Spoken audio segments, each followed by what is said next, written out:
まもなくの開会となります。会場の皆様はお席にお着きいただき、今しばらくお待ちください。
皆様こんにちは。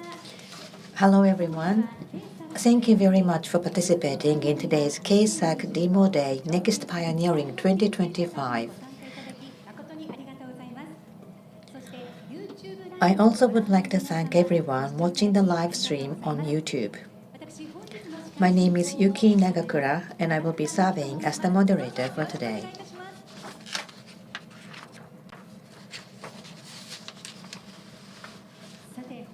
Today we will be sharing with you the appeal of untapped university-originated research seeds in the Kansai region, as well as introducing KSAC support initiatives aimed at accelerating the creation of university-based startups in Kansai and this year's efforts toward global expansion. Today's program consists of 3 parts. Part 1 will feature a 1-hour panel discussion on the appeal and initiatives of Kansai-originated research seeds. After a short break, Part 2 will showcase pitches by 5 researchers aiming for global expansion. In Part 3, 2 participants from the founders' Launchpad Program will present their pitches. Simultaneous translation will be provided online to help share KSAC's efforts with the world. We hope you will take note of the great potential held by researchers and university-based research seeds from Kansai.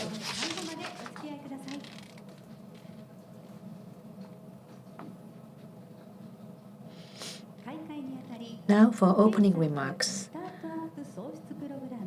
KSAC Startup Program Vice President from Osaka University Co-Creation Bureau Innovation Strategy Department, Venture Support Department, Mr. Kazuhiko Nakamura is with us to have an opening remarks.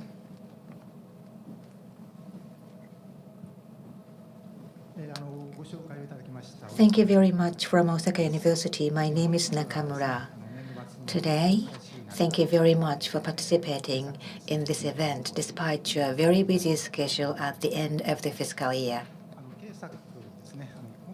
Talking about KSAC, originally 4 years ago, Kansai Startup Academia Coalition with 40 universities and companies and financial institutions joined together to start this initiative. And now, after 4 years, we have 80 institutions involved in this initiative. And the name has been changed to Kansai Startup Academia Coalition, KSAC. Universities from Nara is also participating. The GAP Fund, which is the core of this initiative, which started as Score Start of JST, and we've had 2 public offerings last year. Annually, about 40 to 45 programs are approved, and it's been growing stably thanks to your efforts and cooperation. GAP Fund is the core of the KSAC programs. But other than that, we provide many kinds of support. This program aimed to support the creation of startup companies from universities with the financial support of $100 billion from the METI, and KSAC obtained about 10 billion yen. And based on that, we provide the GAP Fund and also other supports such as matching and IP supports. Various supports have been provided by us based on this fund. As you know, the research seats of universities as compared to business people, there is a huge gap in terms of the commercialization, and that's the purpose of the GAP fund. But this is not only to provide financial support, but also to provide total support for those potential companies, including support for overseas expansion. Now, talking about Dr. Stone, this is an anime which has been popular in Japan. And personally, the Education Ministry, I think it should be a textbook of Japanese schools. The story is about one day suddenly the human being are turned into stones, and after several thousands of years, one boy who likes science awoke from stone and transformed back into human. And after that, this boy created many things using science. And he recreated the civilization that human being had. And the name of this boy is Senku. And he always says, science is a series of trial and error.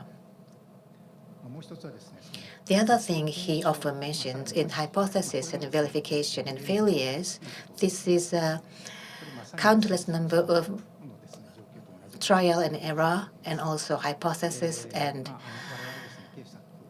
failure.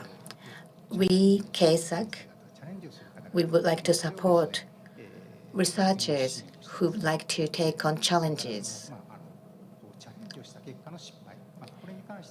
And as to the failure, we would like to be generous and accept the failure. So that's the spirit of our organization in providing our support.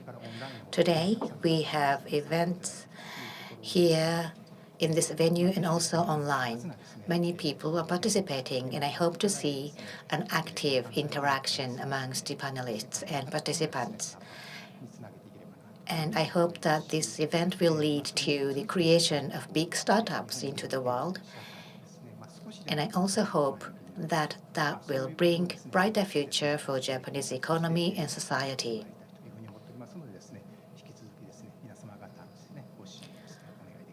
I would like to ask for your cooperation and understanding. Thank you very much. Thank you very much.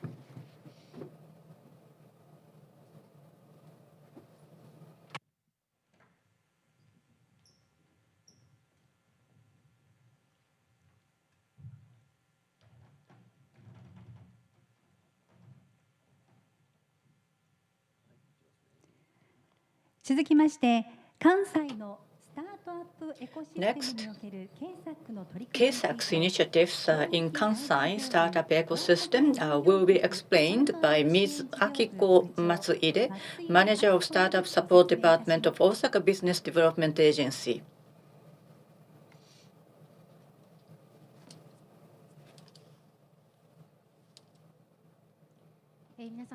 Good afternoon, everyone.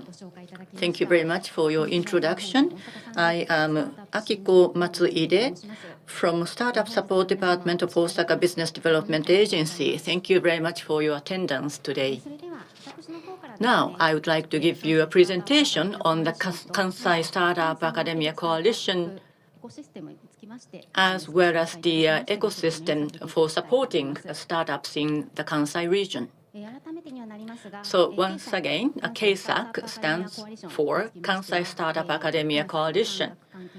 So Kansai's industry, academia, government, financial sectors have come together to create this platform to support university-based startups. Why is it that I am giving you this explanation from Osaka Business Development Agency? And it's because the agency is taking part in KSAC, and we are acting as a secretariat, and we also plan and operate support programs of KSAC. And as I will explain later on, KSAC Keihanshin startup ecosystem is where we also serve as a secretariat. So KSAC and Kansai Startup Ecosystem is something that is fitting to our agency to give you a presentation and explanation on. So first, I would like to briefly explain the Osaka Business Development Agency. Our agency is in charge of Osaka Prefecture and city's policies, and we support SMEs as well as startups, and we have a broad range startup support programs. And I belong to Startup Support Department, and as the name tells you, this is a department to support startups from a broad perspective. And supporting university-based startups, that is KSAC's job, and we are taking part in the operation of KSAC from that perspective. So what kind of supports are available? Let me explain that to you. Osaka Innovation Hub. And we are here on the 4th floor of Osaka Grand Front. And on the 7th floor, there is what is called Osaka Innovation Hub. And this is a hub supporting startups to go overseas. And then at the second bullet point, we work together with a variety of institutions from the industry, academia, as well as the government to create the startup ecosystem in this region of Kansai. So in terms of supporting startups, what do we do? So first, we have to create startups, and we have to foster entrepreneurial spirit and mindset. And those people who would like to become entrepreneurs, including students, so we support them for their startup initiation. And for those who have already started their business, we support their growth or accelerating the growth of those startups. So we work together with startups, and we match them with investors and also operating companies, and we have pitch events, and also we implement acceleration programs that support those startups at their own stage. And we also support the efforts to make a leap into the world because we have a global network. So if you would like to go global, we can provide a variety of support for your business. And we sometimes organize global startup events. So from here on, I would like to talk about what we do to create and strengthen startup ecosystem. Back in 2020, in July, Osaka, Kyoto, Hyogo, Kobe Consortium was selected as a global startup ecosystem-based city by the Cabinet Office of the central government. And Keihanshin needs to work together, tapping into the strengths of each area of Keihanshin to create a startup ecosystem hub city that is world-class. And towards that end, we have been implementing a variety of initiatives. And we serve as a secretariat there. And we are in charge of disseminating information and also supporting initiatives among the players of the ecosystem. And of course, as you can see from here, this year, starting from April, Osaka Kansai Expo will start. And this is a great opportunity and a great venue or showcase for us to demonstrate research results. And Keihanshin has a strength in life science and also cutting-edge technology. And we would like to create more startups and create successful stories. So we have been working on this endeavor since 2020. So with the Osaka Kansai Expo, we would like to create more startups so we can make a leap forward into the world. So right now, we have those initiatives by KSAC, and in the Keihanshin region, we now have a solid network. Therefore, we would like to go broader. We would like to expand our initiatives across Japan as well as across the world so that we'll be able to create an ecosystem which is on par with those major ecosystems available in the world. So global base city Keihanshin initiative, as a part of that, KSAC was established back in the May of 2013. And first, we started as Kansai Startup Academia Coalition, and back into February 2024, our name was changed to Kansai Startup Academia Coalition. So we have followed the trend of expanding from the Kansai region to the entire Kansai region. So first, we started with universities and other institutions in the Kansai region, but we now have as a collaborator Wakayama University. That's been decided. So we really broadly cover the entire region of Kansai with our initiatives.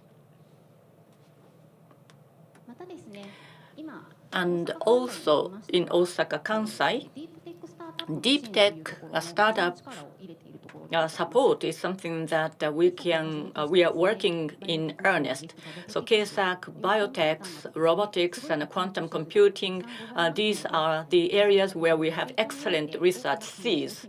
And then we have a lot of potential for the growth of those seeds in those areas. So the Kansai region as a whole will come together to create an ecosystem so that those startups based in Kansai can leap forward. And for that purpose, we have this catchy phrase that says Deep Tech Frontier Kansai, and under which we are working on this initiative in earnest in the region of Kansai.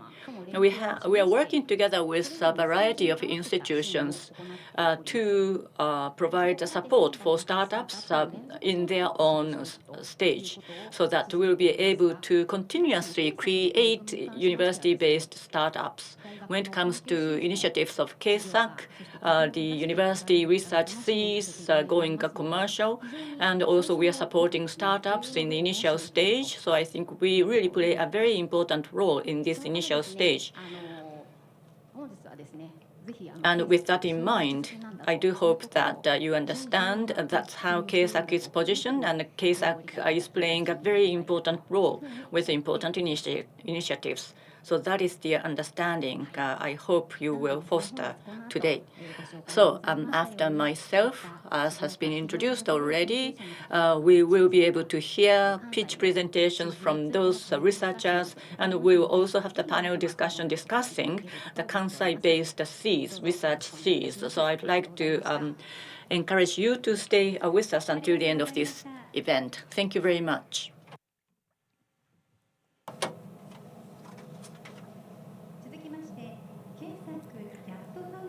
Now we hear about KSAC Gap Fund from core institution Kyoto University Ecosystem Development Division Growth Strategy Headquarters. We have Mr. Yuko Fujiyoshi.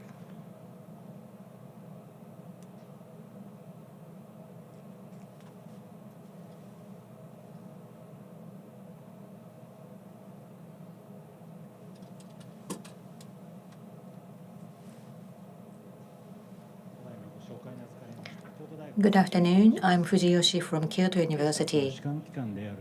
At Kyoto University, which is the main institution of KSAC, I've been in charge of the operation of the second Gap Fund. Today, I'm looking forward to hearing about the next generation researchers who challenge for overseas expansion.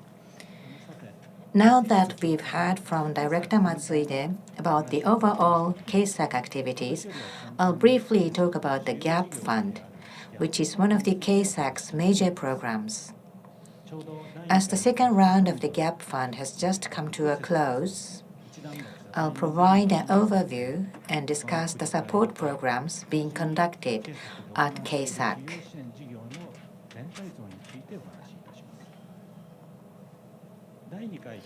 The second round of the Gap Fund began its public offering in October last year.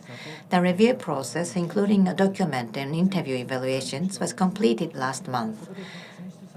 The R&D plans for the 45 selected research topics have been submitted to JST, and the documents being mostly checked. We are now awaiting final approval. Thanks to cooperation from JST, we are expecting to start the implementation in the early part of the new fiscal year.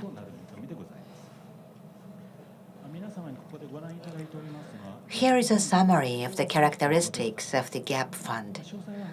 I'll skip the details, but KSAC has been entrusted with JST's Startup Creation Program and is implementing it under the name of KSAC GAP Fund. The goal is to bridge the gap between basic research outcomes from universities and the startup businesses. As shown here, the gap between basic research and the business needs to be filled. By providing funding through the GAP Fund to researchers, we aim to accelerate the creation of startups. This funding is used for activities like data collection to establish IP, advancing applied research, market research, business model development, and financial planning as part of POC. The process is divided into two stages. Step 1 for applied research, as you can see at the bottom, and Step 2 for progressing from POC to startup formation. At KSAC, we offer 5 programs based on the commercialization phase, as shown here, 4 programs in Step 1 and 1 program in Step 2. For the applications from the 22 partner universities, we create 10 review groups by business area, such as life sciences, healthcare, and manufacturing under the IV, PSF, and PMF programs. A total of 70 reviewers, consisting of 40 from the universities and 28 experts from venture capital, financial institutions, and local government organizations, formed the review panel.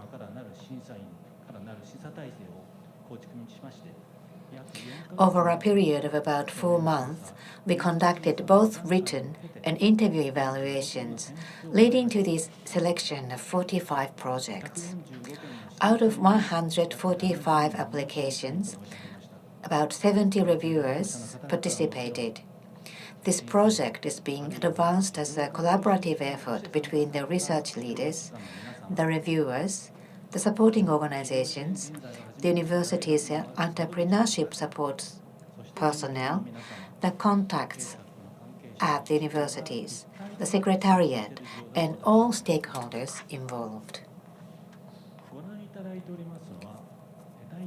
This is the number of applications for each program. It compares the first and second round. In the second round, there was an increase of 35 applications, with a total of 145 applications. In FY 2024, the first round of the GAP Fund, which started its public offering in the spring of last year and began implementation in October, was followed by the second round, which started its public offering in October and will begin in April. This sequence has resulted in an increase in the number of applications. In the future rounds, which will be an annual application, a significant increase is expected. While an increase is observed in Step 1, the number of applications for the PSF program has been noticeable. The PSF, Problem Solution Fit program, is for projects that have progressed from R&D to verifying the problem-solving scenario. The high number of applications for this program indicates that starting from next year, there will likely be an increase in Step 2 applications, which are closer to commercialization. This is a promising development for the future.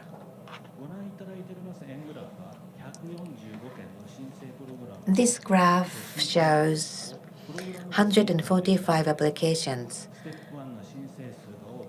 There are many Step 1 applications, shown in orange, and that accounts for about 85% of the total. And this is the breakdown: life science, healthcare. Those two account for 60%.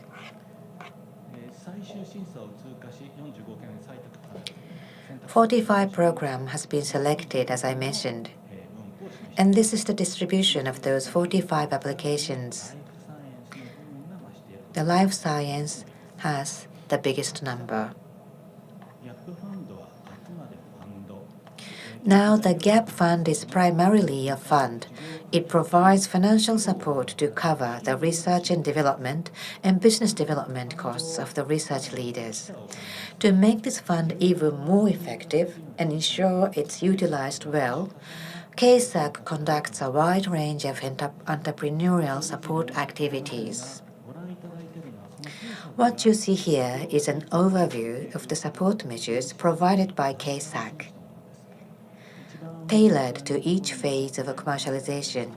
At the very top, you can see the various commercialization phases, starting from IV, or idea verification. There are 5 GAP fund programs corresponding to these phases. In addition, each participating university operates its own support programs using independent funding. There are also large-scale support schemes provided by JST and others, such as A-STEP and D Global, as well as subsidy programs offered by local governments. Now, please look at the section on the left labeled Commercialization Support. There, you'll see 3 categories: support from universities, support from the platform, and support from partner organizations and local governments. What you are looking at is an overview of the support measures provided by KSAC according to each commercialization phase. At the top, you can see the various commercialization phases that start with IV. We would like to create startup companies continuously from Kansai. For that, we have to set up overseas hubs. We also need to provide mentoring and also overseas acceleration programs. Those are all provided. At each university, for commercialization of researchers, there needs to be talents who support those commercialization.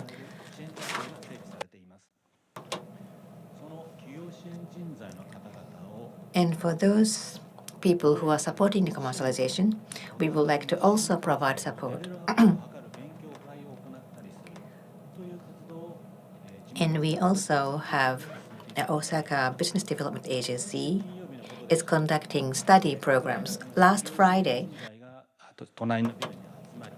and those people gathered in a room to share their issues or best practices.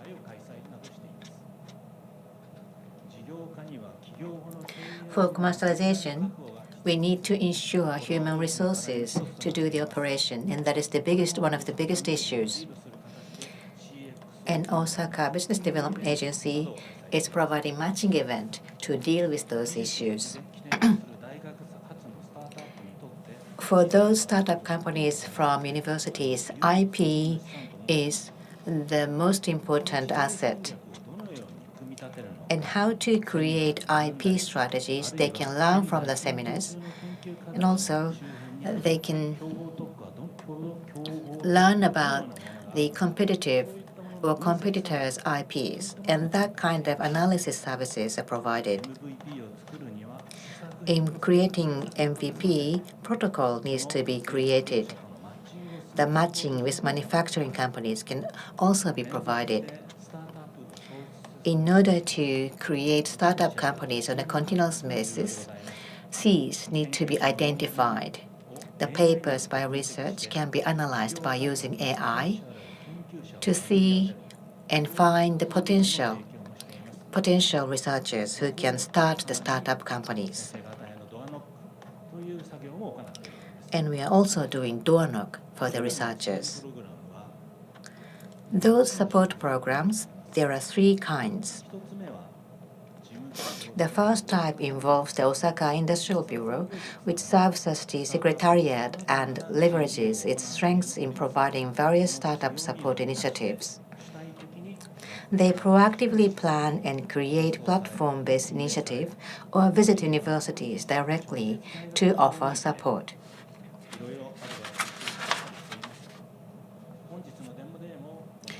Today's Demo Day falls into this category. The second type is where each partner university, in collaboration with others, offers initiatives that they have independently developed to overcome challenges they are facing.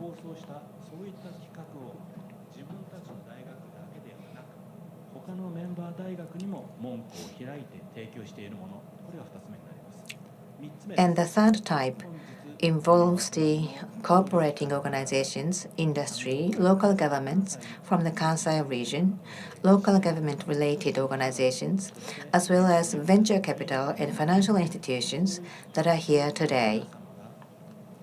They independently plan events and initiatives and share information via Slack, allowing each university to participate and utilize these opportunities as needed. We are grateful for the continued support from our cooperating organizations. As mentioned, with the support from JST as the foundation, the cooperating organizations and partner universities across the Kansai region are working together as one, supporting each other and striving to elevate the platform as a whole in order to create startups that can compete on the global stage. Today, I'm looking forward to hear from panelists and presenters. Thank you very much. ありがとうございました。 Thank you very much.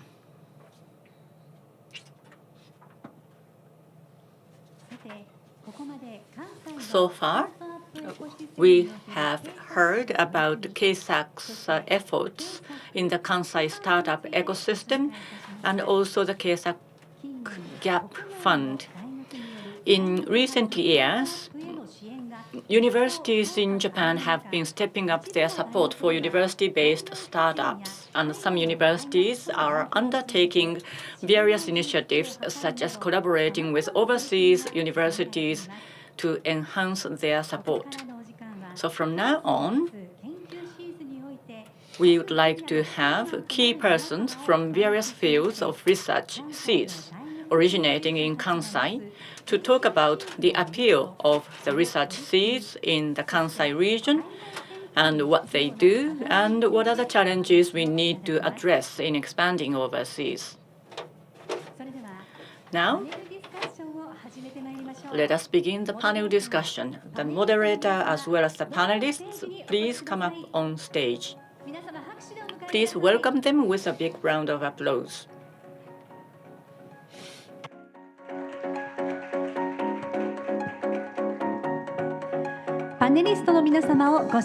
Let me introduce to you the panelists. The first panelist is President and Chief Operating Officer, Life Science Innovation Network Japan, Fellow of Office of Institutional Advancement and Communication, Kyoto University, Dr. Shunichi Takahashi. And next is President and CEO of Toregem Biopharma Company Limited, Dr. Honoka Kiso. Very nice to meet you. And next, Managing Director, Head of Startup Acceleration Strategy Division of Mitsubishi UFJ Financial Group, Mr. Shinsuke Tsukahara. And our moderator is Dr. Nobuhiro Yagi, Executive Officer and Head of Investment Department, Kyoto University Innovation Capital Company Limited. Very nice to meet you.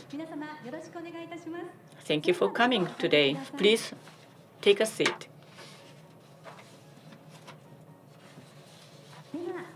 Now I'd like to hand over to Dr. Yagi to serve as a moderator. Dr. Yagi, please. Good afternoon, everyone.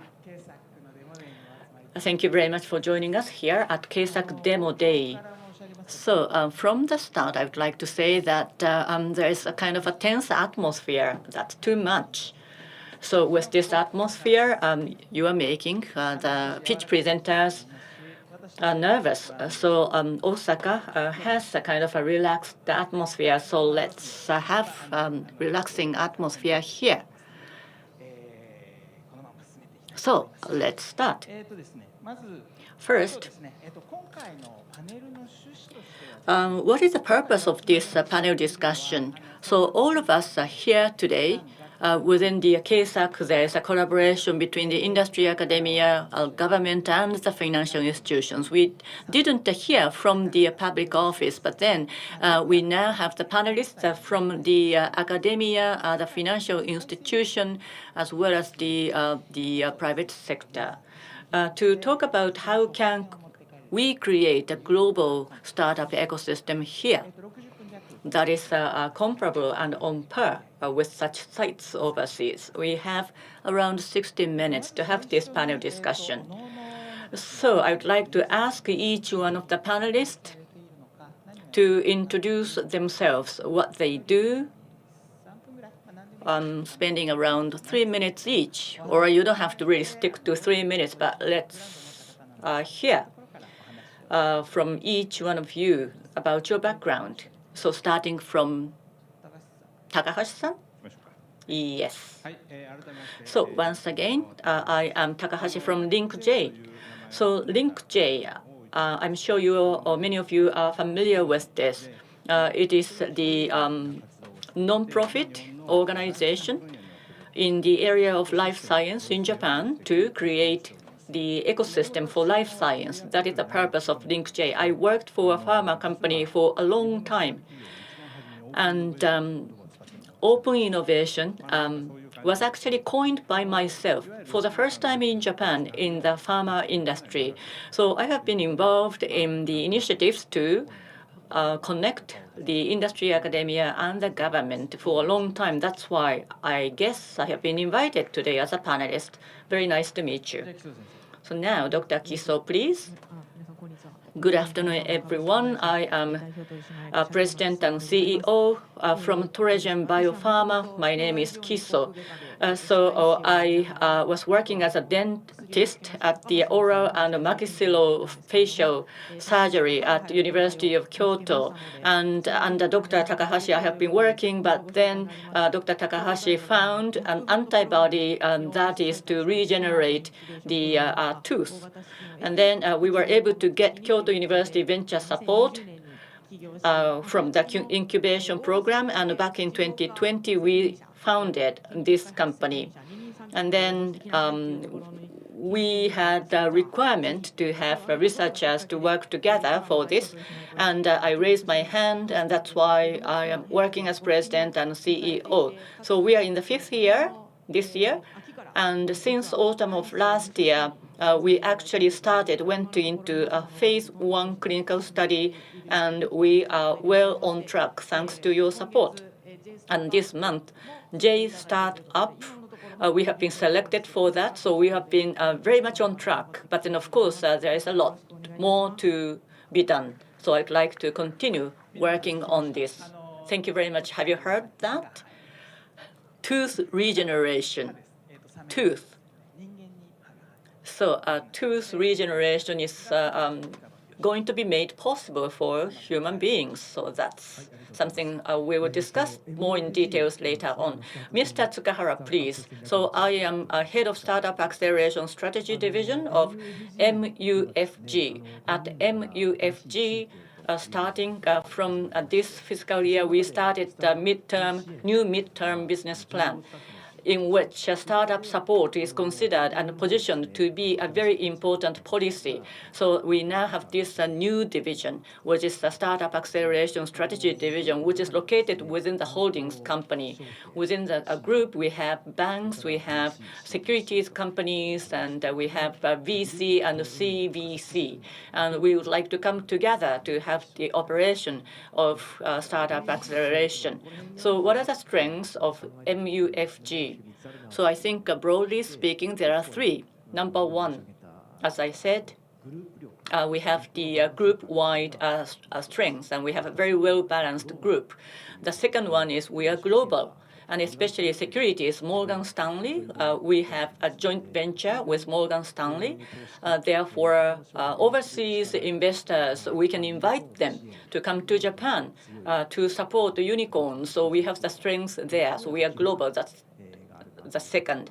And then we have a scale. That's number 3. So tapping into those strengths, we would like to continue to support startups. So at each growth stage, if you look at the entire value chain from the early stage, Mitsubishi UFJ Capital Equity can be provided to Cs. And then in the middle to the later stages, the banks can support you with debt financing. And close to commercialization, the securities company, Mitsubishi UFJ Morgan Stanley, can support you. And we have the trust fund as well. And after the listing, and if the owner becomes very rich, we have a kind of a banking business to support the high-value individuals. So we have a kind of the support that can cut across the entire value chain. Thank you very much. So thank you for that. So I would like to just add some comments here. So let's look at the world. That is our theme today. But then we are based in Kansai at the same time, and there may be kind of a discrepancy. Well, if we talk about Japan, the Osaka Business Development Agency, people may not be too happy. But I'm in Kyoto. I am doing innovation capital of Kyoto University. I often talk to local government people. Kyoto versus Osaka versus Kobe is something that we have to forget about. That's what I say. Because we are one big region, and we would like to become one big hub here. But not just that. Today's panelists, they have been thinking about how to go global. And they have the Japan kind of overall perspective. So, of course, we have excellence in research Cs coming from Kansai. But how can we go global? That's something I would like you to discuss together. MUFG. There are 9 sites of JST in Japan, and the UFJ is putting them together to create a kind of platform networking with global sites. So that's what they do.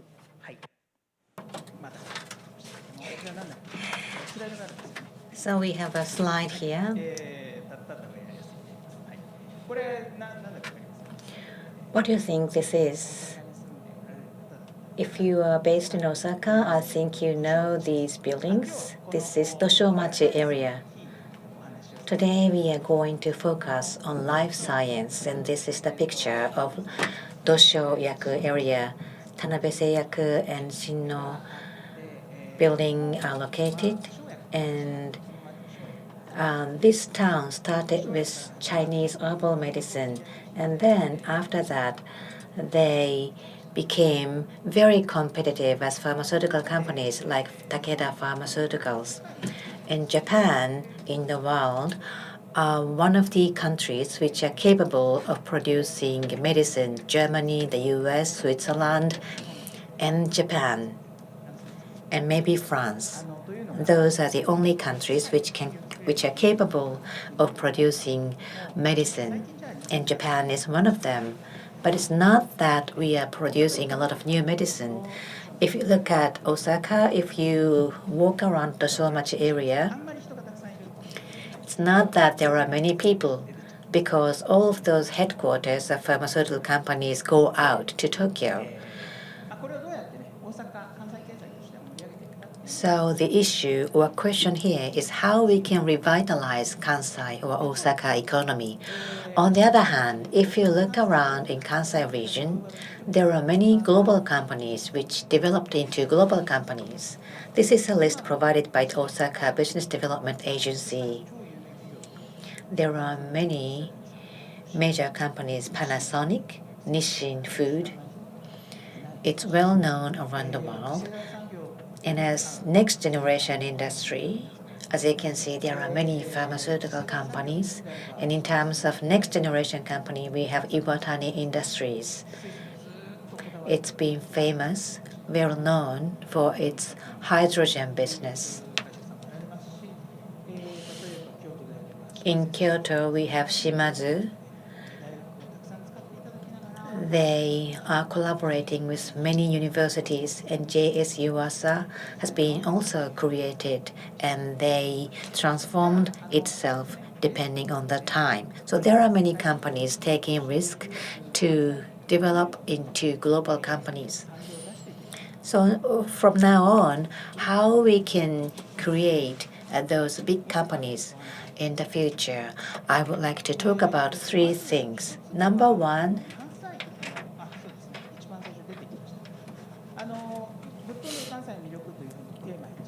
there are attractiveness of Kansai, extreme attractiveness of Kansai region. First, let's talk about how we would like to implement research and development and how we want to commercialize the product in the world market. First, let's talk about research. So, extremely attractive Kansai region or Kansai companies. There was a talk about teeth regeneration. Let's talk about teeth. Dr. Kiso used to be a dentist and also a researcher. Why is it that people want to have their teeth regenerated? Or why did you think that it's possible? And why have you decided to focus on that research? Because ordinary people won't take on this challenge to regenerate teeth. Thank you very much.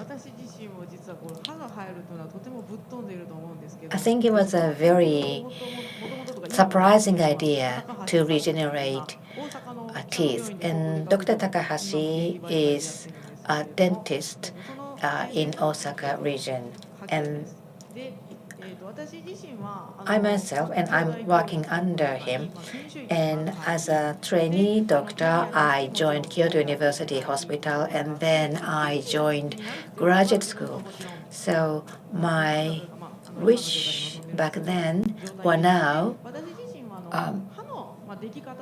was to do a research, and I was very interested in how teeth is created because I lost my teeth because of my disease of the jaw.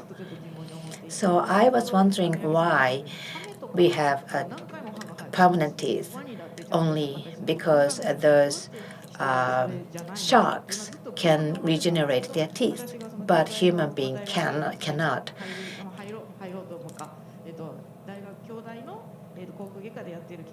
And when I joined this research group in Kyoto University of Teeth, Dr. Takahashi found that there are the third teeth. Human being has the third teeth. And by modifying one molecule, he found out that teeth can be regenerated. And I was very impressed and decided to join his research team. And 1 year before I joined this research center, he encountered a mouse who have many teeth. And this mouse had his one molecule knocked out. And then Dr. Takahashi thought that it would be interesting to recreate that molecule. And then he got fund from AMED. And to apply for AMED, he developed this antibody. And AMED gave us 3 years, and the goal of AMED that we had to achieve was to prove that the antibody had to be actually created, but he couldn't verify or confirm that teeth can be actually regenerated. And in 2018, in April, it was first proved by using animal model, and I was involved in this research. So I actually saw the teeth being regenerated. And then I told Dr. Takahashi that if teeth can be regenerated by medicine, dentists won't have any problem. And then I actually tried it, and I saw teeth being regenerated. But we run out of the fund. Run out of the fund after that. And then we found the gap fund incubation program. And at the beginning, we applied just we wanted the fund. And I myself didn't really believe that we can get teeth regenerated. But Dr. Takahashi, he spent 30 years in doing this research, and he's now conducting this research. And it was a very extreme idea, I think. So teeth regeneration, I think you are all interested. So it's injectable. So you can inject it on your arm, then you can have your teeth regenerated. But this medicine goes to your entire body, and you may think that you may have your teeth on your face. That won't happen. We haven't conducted any research in human being, but we used mouse and also dog and ferret. But we haven't seen any such problem. And what is important about it is that we provide the seed of the teeth. So we want to provide this medicine to have those people who have diseases who do not have any teeth. And those people have root of the teeth, but those root won't develop into teeth. So that's what we want to provide.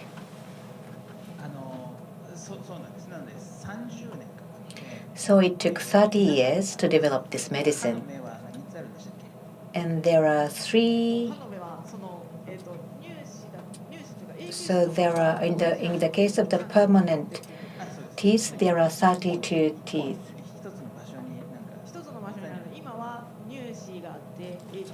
So we have permanent teeth and also the baby teeth, and we also have this seed. So let's regenerate teeth from Osaka. So it took 30 years. And again, Dr. Kiso, why was it that he could patiently conduct his research for as long as 30 years? Well, Dr. Takahashi, I think he has this personality which is very persistent. He would never ever give up.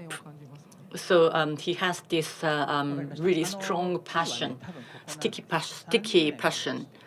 So the key is 30 years. And because there was a lack of competitors and keeping interest in the same theme for 30 years, have belief in that. And there is a difference from Tokyo, extreme Kansai or unconventional Kansai. So doing business that can be profitable after 3 years or 5 years, doing that in Tokyo, well, that may be Tokyo style, but then in Kansai, we just blindly follow the same passion for 30 years in Kansai. You may remember that fusion, nuclear fusion, there are 3 major nuclear fusion companies in Japan. One is from Kyoto, another one is from Osaka, yet another one is from Gifu, all in the Western Japan. We have perovskite, and Sumitomo is doing that, and also illuminating plants. All of these extreme ideas have been born in Kansai. And I'd like to ask questions to the remaining 2 panelists. So which fields are you interested in? And what is the appeal of Kansai researchers? Dr. Takahashi. Yes, for 30 years. But yes, I worked for the same company for 30 years, so I am that persistent. Are you from? I'm from Tokyo for 30 years. So how old are you? Well, so you are not that young, but anyway. So what is the appeal of Kansai? Looking from outside, as an outsider of Kansai, I think Kansai stands out for the names of academia. Because in Tokyo, startup people or elsewhere, we have ideas coming from a variety of sources. But then here in Kansai, it's quite visible where those ideas come from. So centering around those institutions, the researchers can network and then create something new. So I think that's the impression I have of the Kansai region. Kyoto is where we see a lot of research seeds. IPS is one of them, or T-Reg from Kansai also. It has an origin in Kansai. So we have those seeds in Kansai, a variety of them in Kansai. So if I approach universities in Kansai, I will be able to find interesting seeds. So that's the character of the Kansai region. So talking about the academia, so for 20 years or 30 years, you have to be persistent. And I'm sure that there are some research seeds in universities, and academia can serve as an incubator. So, Mr. Tsukahara, what do you think about the open innovation or university-based startups in Japan? Are there any difference across different regions or characters of university professors across different regions? Like Kansai professors are more persistent, or in terms of research themes, or the turnover of university professors, whether long-term research is possible or not. If you have any recognized any differences across different regions, well, thank you for that question. So what are the trends in the startup ecosystem nowadays? I think there are two major things. One is IT software or SaaS type startups, and then the other one is deep tech, and that's nuclear fusion, perovskite, and IPS. I think they can be classified as deep tech. And I think in Kansai, we are very much focused on deep tech. In Japan, where we would like to enhance is kind of the number of unicorns. We would like to increase that. Those companies that can compete on par with the global their peers. We would like to increase the number of such startups. And I think the central government is shifting their focus towards that end. Whether that's more of IT or deep tech, I think it's more of deep tech. So in the world of IT, in order to compete with the world, the competitors are GAFAMs, and it's not really easy to beat them. Therefore, for IT and SaaS, I think most of those startups just stay in Japan. Therefore, they are quite small. But when it comes to deep tech, we can cut across the borders and then be on par with global competitors. I think that's the overall trend. So where can we find seeds? It's not really concentrated in Tokyo alone. I think seeds can be found in the academia. So in terms of the number of startups, I think 70% is concentrated in the Tokyo metropolitan area. But in the context of deep tech, I think there is a kind of spillover to other regions. And those other regions are drawing a lot of attention. Out of those regions, I think Kansai has really appealing seeds. So that's one. And another one is about support. When we support such startups, IT versus deep tech, what's the difference? Deep tech is difficult. We've been discussing 30 years, and it's kind of a long lead time. And whether social implementation is possible or not, we don't know. In terms of the business model, a lot of the money is needed. Therefore, we all need to come together to support. We need to create such an ecosystem which enables that. Unless otherwise, deep tech startups cannot fly. So that's the challenge. I think it's a very important perspective. Those in the audience who are here today? Are you deep tech? I think smartphone apps, that's something you may think of when it comes to deep tech. But then I think there is a kind of a changing trend in deep tech, as pointed out by Mr. Tsukahara. And researchers in the academia, they can give birth to those ideas, and then we have to grow those ideas. But the number of those ideas, unless we increase the number of seeds, that can be the challenge in terms of this context of extreme or unconventional Kansai. I would like to ask Dr. Kiso, grant funding, Kakenhi, JST, providing some funds from the long-term perspective. Well, starting from Dr. Takahashi, Dr. Kiso, and all others to follow you, those researchers, in order for them to have a long-term perspective, and we don't have the public office representative today, but what is needed? Well, AMED funds, we are still getting some funds and support from AMED. So to start a startup, to get a public fund is something that we are very much acutely aware of.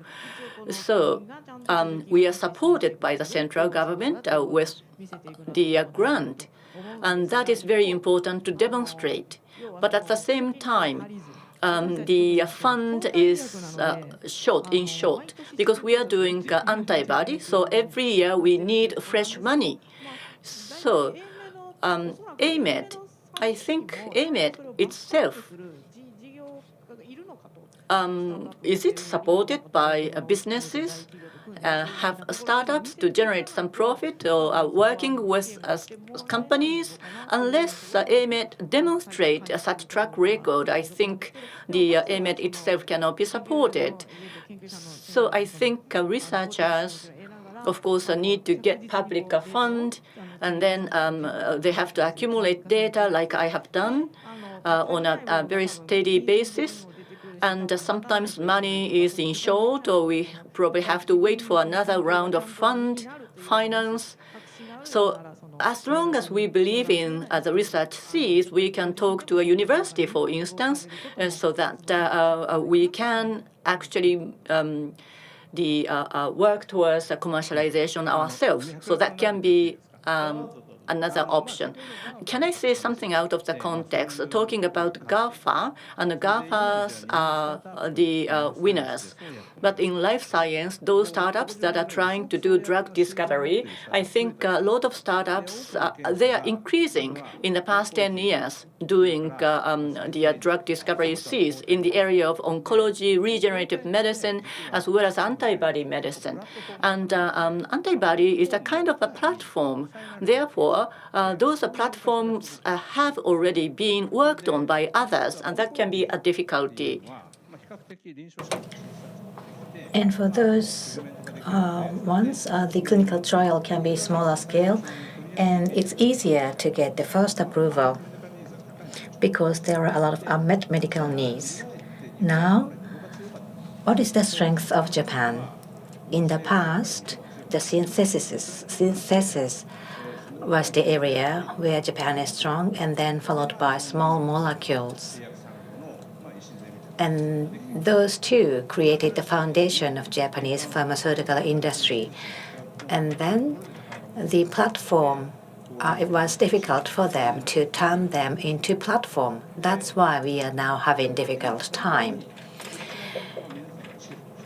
Now, is it a good idea to shift to that direction? But many major companies are not doing cell therapy because of the higher risk. Some companies may be taking risk or maybe buying the startup companies who are doing cell therapy. And that's the context. So is it a right thing for Japanese companies to go to that direction? Half of the approved drug last year by FDA was small molecule. And looking at that, I think biotech companies can go with a small molecule as well. Sorry, I was out of context. Now, what is the strong basic research area in Japan? going forward, what is the promising area? Are we going back to small molecule? I think that's a possibility. But rather than conventional small molecule, the question is how to do the segmentization. For diagnosis, we do stratification of the patients, or we look at genes, identify particular genes. Talking about the teeth, we have to do the diagnosis first, so we can unify these things in a wise way.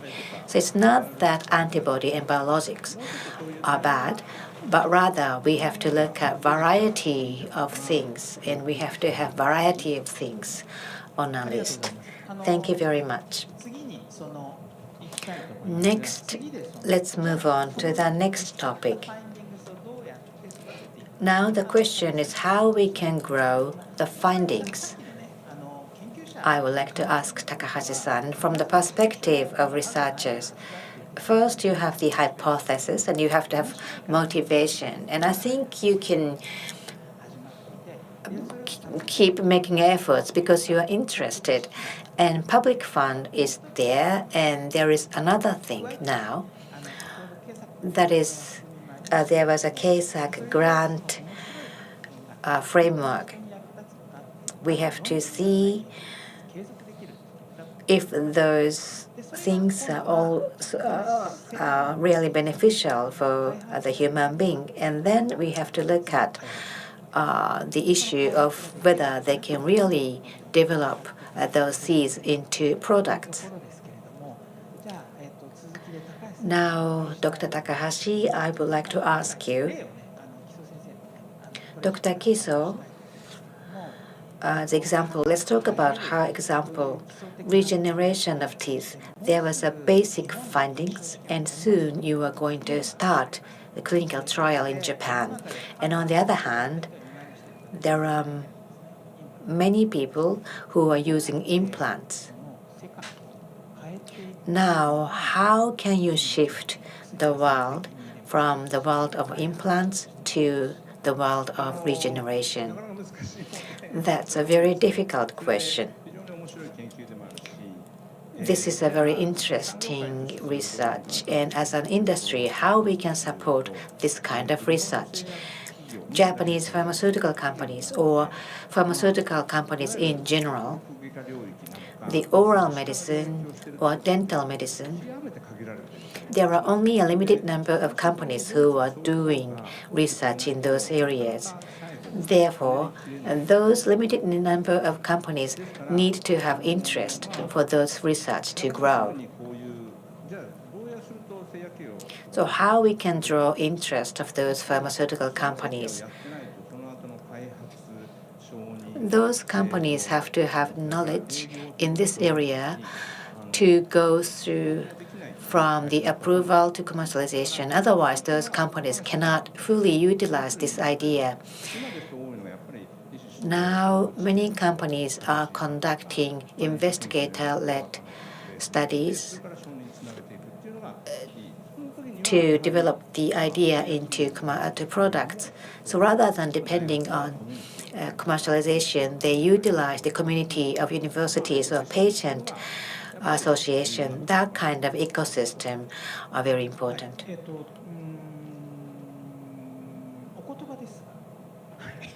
If I am to allow to say this, Dr. Takahashi said that we have to have infrastructure to sell the products, or they have to be market. Otherwise, you cannot sell this idea. So if there is no market, even if you have the investigator-led research, you won't be able to sell. The question is how much data we can collect.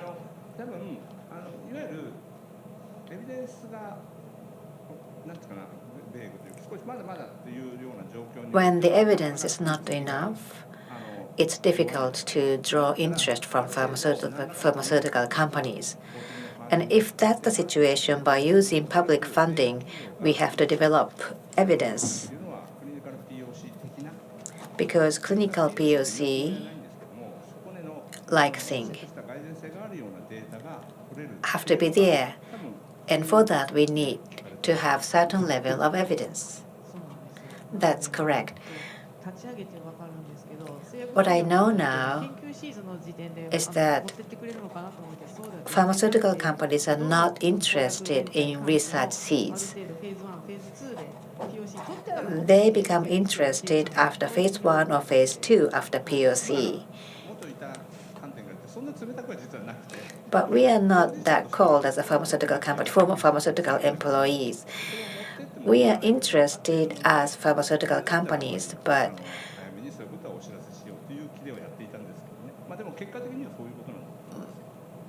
we are interested.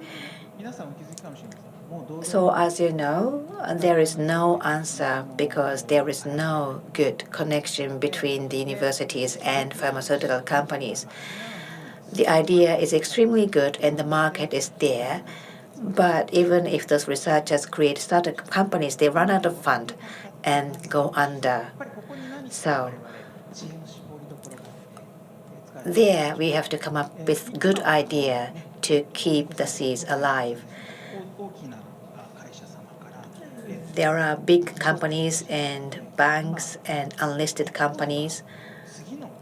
Those companies are looking for new businesses.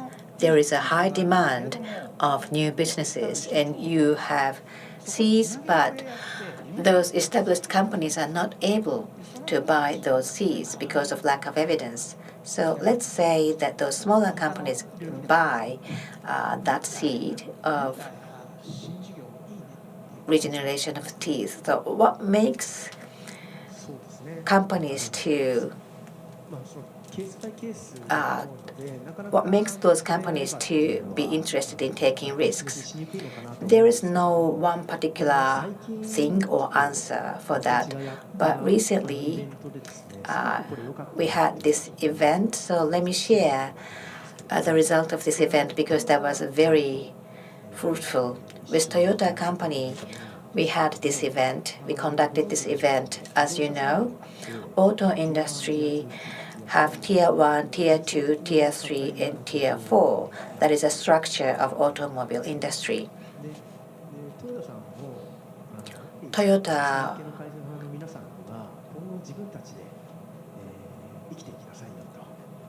is now telling those supplier companies to be more independent. And for that, they have to absorb many new ideas and technologies. And it's Toyota believes that it's important for those supplier companies to face those new technologies and ideas. And that was the need of Toyota company. And then based on that, we decided to provide a service to do matching. And within Toyota headquarters, we had this event.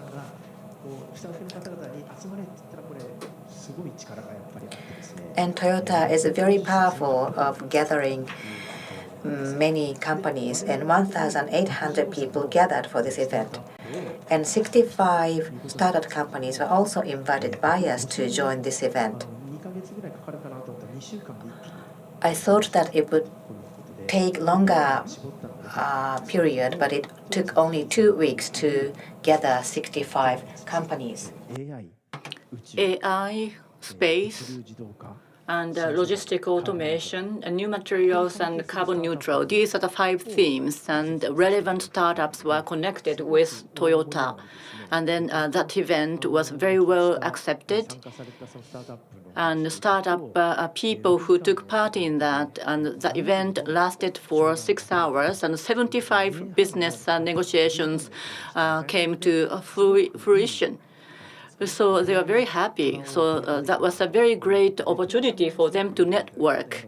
And Toyota was happy, so they said they would like to do this again.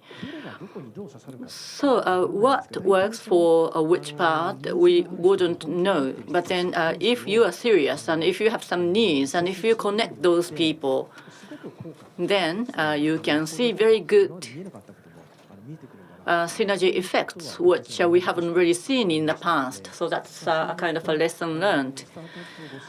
So from the perspective of supporting startups, big companies and operating companies, connecting them with those companies, and if they can have social implementation and generate a revenue. And in between, we are there, connecting those two parts. And I think as a financial institution, we can take on this new role to connect big companies and startups. I think this is very important. If you are a main bank, you have a midterm business plan, which everyone knows. But then in the background, in each division, what they would like to do, they have kind of more in-depth information. And knowing that information, you'd be able to understand who to be connected with who. So ideas and opportunities can be generated because you have that knowledge as a kind of intermediary. Another question is that I think the situation has really changed in Japan as well. But big companies purchasing or acquiring smaller startups, it's not really a trend in Japan just yet. And also the financial institutions, how do they play a role as a kind of venture capitalist when startups upgrade themselves? Like in the example of life science, we talked about that. And in order to get that venture capital, as a bank, what kind of risks can you take? So I think you can actually extend your loans with certain risks, even if the startup is not stable yet. Thank you very much for that question. So if you look at the overview of the finance, so the product is not really fitting the market, and if they are starting the business from now on, that is a world of equity. And once the product is there and the product fits the market, and then the cash flow is already visible, then the loans or debt finance becomes possible for banks. So early C's, that's equity, and from the middle to the later, I think debt financing. High risk, high return. Low risk, low return. And in between, we have the middle risk, middle return. So that's where we have venture debt. So there are a lot of players in this medium space. But what's the difference? The debt financing from a bank, of course, the debt needs to be returned. So we are the financial institution dealing with deposits from people, and then we need to return interest to those people. So for each loan, we need to get the return. So that's the banking world. But then the world of equity, they're not that precise. Like there are, say, 10 equity investments being made, and then if 2 out of 10 are successful, 5 tie, and then 3 loss. But overall, if the expectation is exceeded, that's all right, meaning that you can actually lose in the world of equity. That is the biggest difference. When it comes to venture debt, we are closer to the world of equity, meaning that we can take risks. So in terms of risk return, there is a difference across those different worlds. What is the purpose of the finance that can be free in this world? But then in this world, the finance, the money should be used for working capital or some kind of equipment purchase. That's where we are sure that the debt will be returned. So I think there is a difference between the two worlds in that regard as well. And as for the venture debt, it's in between to fill the gap. And I think since around 2021, even in Japan, it's been around 3 years and 4 years, and I think we have more financial flow in this medium field as well. So that's the current situation right now. So venture debt, you may not be familiar with this term. So you start from researchers' grants, and then you establish a startup, and then you have the gap fund, and then you have the equity finance from the venture capital, and then equity finance And we are also a venture capitalist, MUFG, and other financial institution people. I think you have venture capital, corporate venture capital. And then after that, we have the venture debt. And then eventually we have the bigger the financing. So there is a kind of a seamless way of financing, right? Is that the case? Yes, you could say that. And then, of course, so you can combine those. So if it's equity alone, I think the capital efficiency is not good. So 80% equity and 20% debt financing. So you can have a combination between the two for financing, and that can greatly contribute to the corporate value. So that would be a good finance strategy. So it's case by case, and then we will always propose the best possible combination to each case. So people, goods, and money. So Dr. Takahashi, what about the project infrastructure, like LinkJ? I'm talking about LinkJ. Well, LinkJ is, we're not a pharma company, and we are not an entrepreneur. So purely, we are connecting a factor of different players within the ecosystem. So we have an accelerator program that we run ourselves. And then more recently, the US Lagos is an organization we work with to do incubation. So being in Japan, we can still take part or access the incubation program overseas, and we provide that here in Japan. So that's what we do at LinkJ. So the difficulty or challenge we face right now is really matching. So matching is more of a serendipity. It's a good word for that. I'm sure if you are from a pharma company, you would understand it. So I think there may not be matching between these two companies today, but then 1 week later, there may be a match. So through a variety of events, what would be the success rate? Well, I think it's almost like a pie in the sky. So those people who are really motivated, those who really want to sell, those who really want to buy, those who really want to go overseas, they need to come together. So that's something we trigger to create an asset as LinkJ. Sorry for the deviation. Now, Dr. Kiso, finally, so where to get money from who? And which infrastructure you go for. You were a dentist, you were a researcher. Did you have such knowledge? How did you find out? Yes, the registration, company registration, legal entity registration. So that's something I needed to do. Who helped me most was the city of Kyoto, connected me with somebody.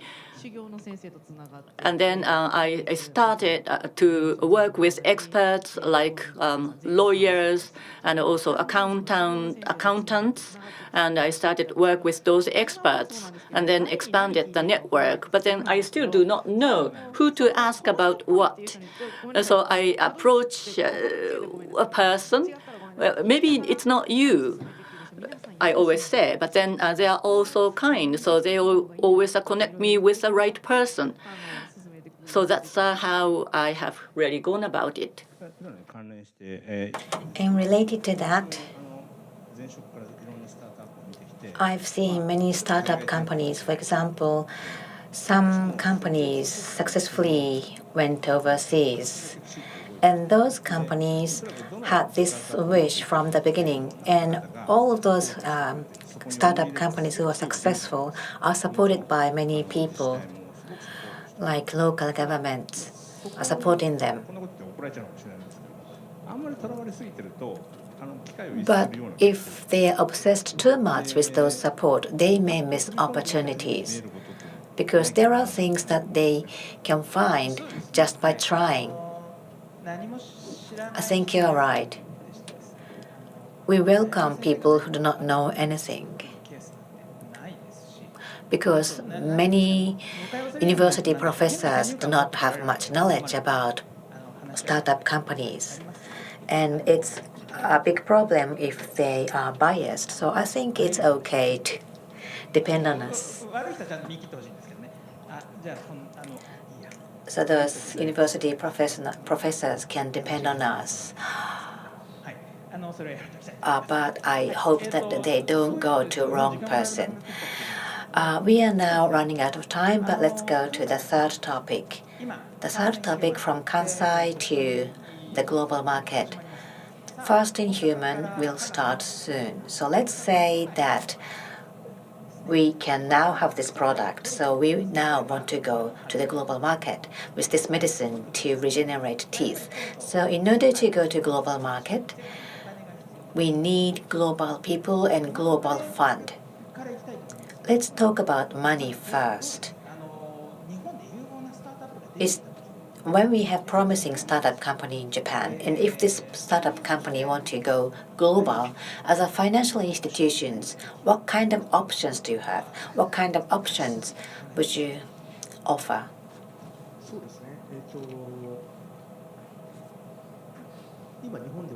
In Japan, our aim is to create many unicorns which are competitive in the global market. And what is the factors which make you globally competitive? The investors, overseas investors, mainly the US, you have to attract those global investors, mainly investors in the US. Now, what kind of startup companies can draw interest from VC in the US?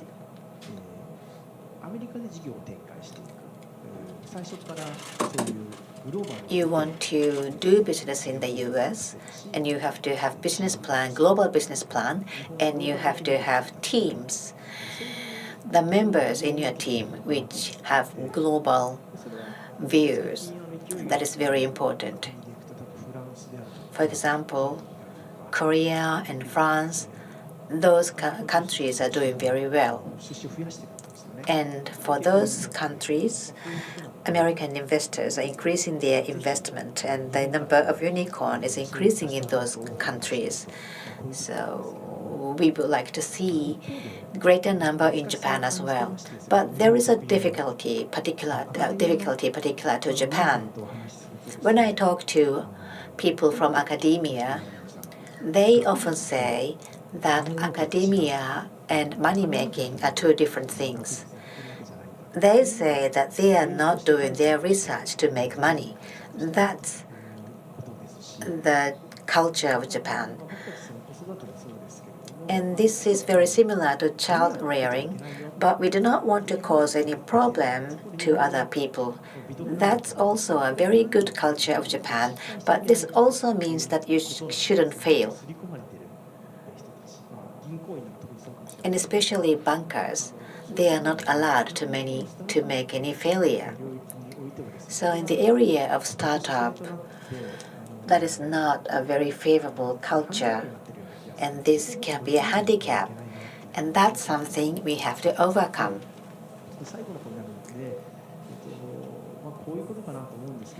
So I think in order to overcome this, it's not that we cannot be competitive. We shouldn't give up.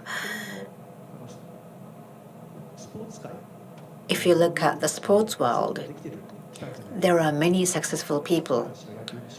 Football and baseball, there are people who've been successful. And those players long had this dream to become globally competitive. It's that the business world is lagging behind. It's not that Japanese people are not capable of going global. If we have good examples, we can prove that Japanese companies or Japanese people can be globally competitive. Thank you very much. I totally agree with you. I was once a researcher in the US.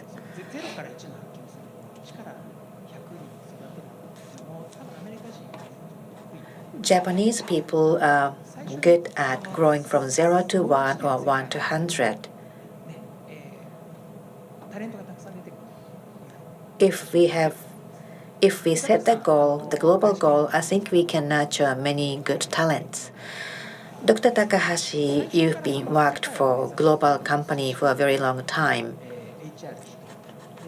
We need human resources that may be related to culture. So based on your experience, if you can give us some advice on how to go global. From the standpoint of startup companies, there are two options or two ways. The first option, from the beginning, you plan to go global. You hire people from overseas market. For example, X-Forest in Kyoto University or SyncSite. They have global market in mind from the beginning. And there is AI drug discovery company as well. And that company also has global market in mind from the beginning. And the other thing is there are many people who can be unexpectedly successful. At the beginning, this person may be not very good at communicating, but after a lot of experiences, these people can turn into a very successful talent. So you shouldn't only focus on people who are capable of speaking English, but rather you have to look at the passion of those people. Talking about culture, I think it's very important, especially if you want to do business in the US. Japanese-only team may be difficult. I used to work for a German company, and German people are similar to Japanese people, and they are not particularly good at doing business in the US. Therefore, we have to build teams which are capable of doing business in the US or overseas. So it looks like we are running out of time. So lastly, I would like to ask you to give us the final comment. This is a GST program, so if you can give messages to those professors who want to commercialize their research from the standpoint of academia and also from the standpoint of companies and also from standpoint of financial institution, if you can give advices to those researchers who want to go global. Dr. Kiso. My company, Dr. Takahashi, used to do research in the US, so he had connection. And now we have a plan to conduct clinical trial in the US.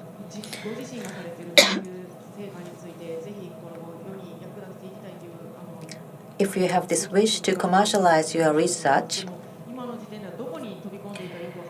but you may not know where to go or where to turn, but you can start from anywhere. If you are interested, please convey your messages to many people. That can be a starting point. The first hurdle may be very high, but I think you should try. That's the spirit you should have. So it's better to regret after trying. So from the perspective of starting a business, I think just go for it and start. So what happens often is that you have your own research, therefore you have to stay with this disease area or therapeutic area. But actually, you deviate from that path oftentimes. So you have to be flexible. That's why you have to work with a variety of people so that we can create innovation based in Japan. Thank you. from the financial institutions' perspective, yes, at the onset, there was a Japan network support, and MUFG is part of that network. So briefly speaking, here is KSAC, and in Japan there are 9 such platforms available in Japan. And what they try to do is to foster and enhance university-based startups. And then we have 9 platforms that are kind of a standard platforms across Japan, covering the entire Japan. And what role we play is to support going global. So that's the role we play. And in that sense, today's theme, which is to go global, that's something that we are supporting in full-fledged. So let's work together to go global together. Thank you. Thank you very much. So I think some of the research themes have gone global already. So let's strengthen them even further so that the Kansai-based or Japan-based industries will be revitalized. So let's work towards that end together. Thank you very much. I think we have gone over the time. So thank you very much for your taking part in the past 60 minutes or so. Thank you all very much for the panelists. Please give a big round of applause once again. Thank you. So please go back to your own seats.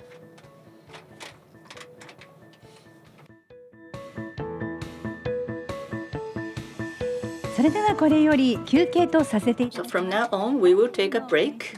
The second part will start from 3:45 p.m. So please be patient until we get started at 3:45 p.m.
まもなく第2部を開始いたします。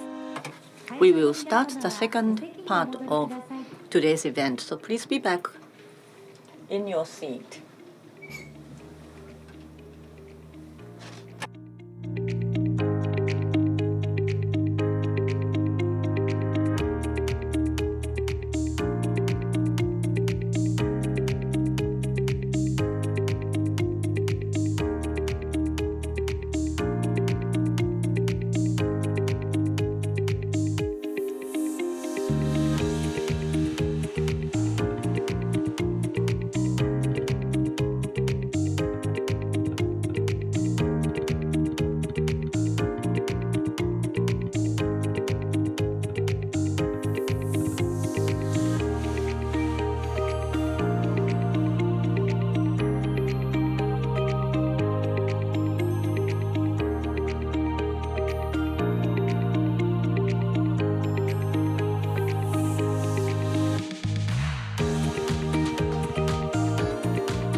皆様お待たせいたしました。 Thank you for waiting. Now we will start the second part, which is some pitch presentations from researchers pursuing global expansion. 5 researchers who have taken part in the overseas program implemented by KSAC overseas program in 2024 fiscal year will present their pitch presentations. And then after each presentation, we will get some comments from the panelists who took part in the first part of the panel discussion. The first person is here.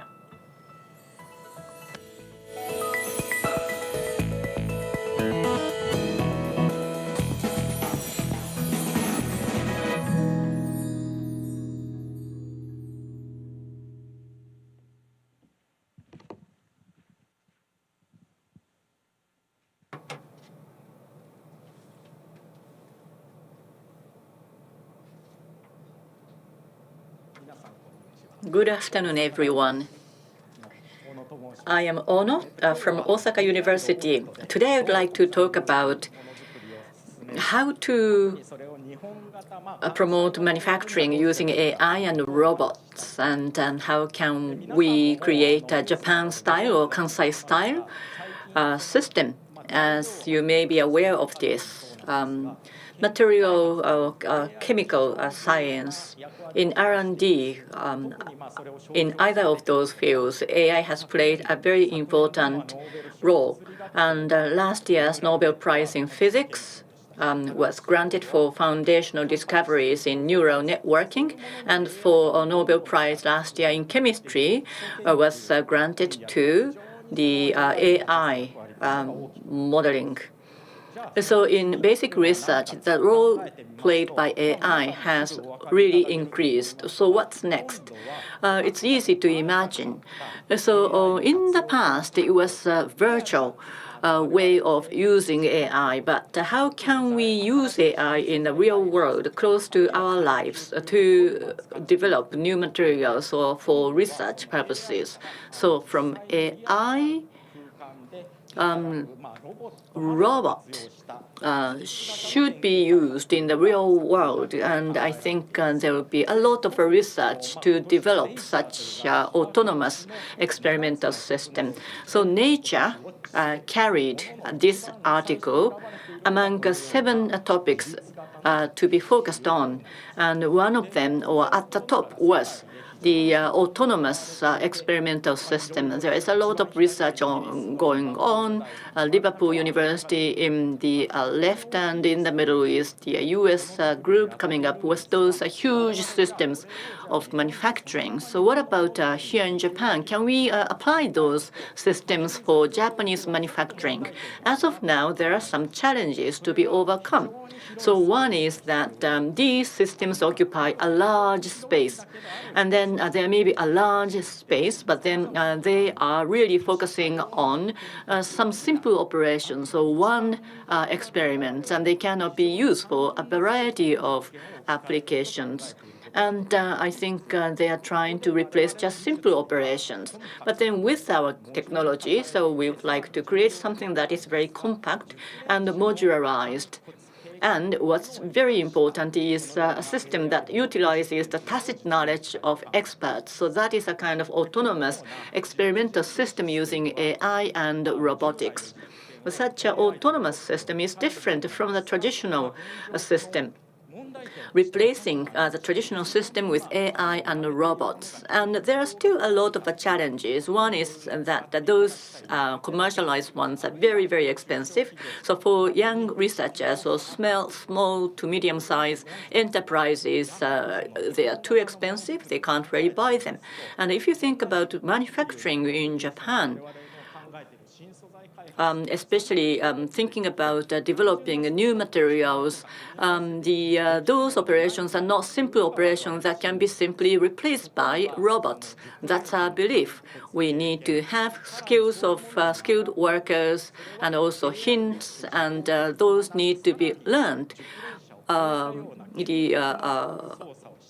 naturally, spontaneously by AI.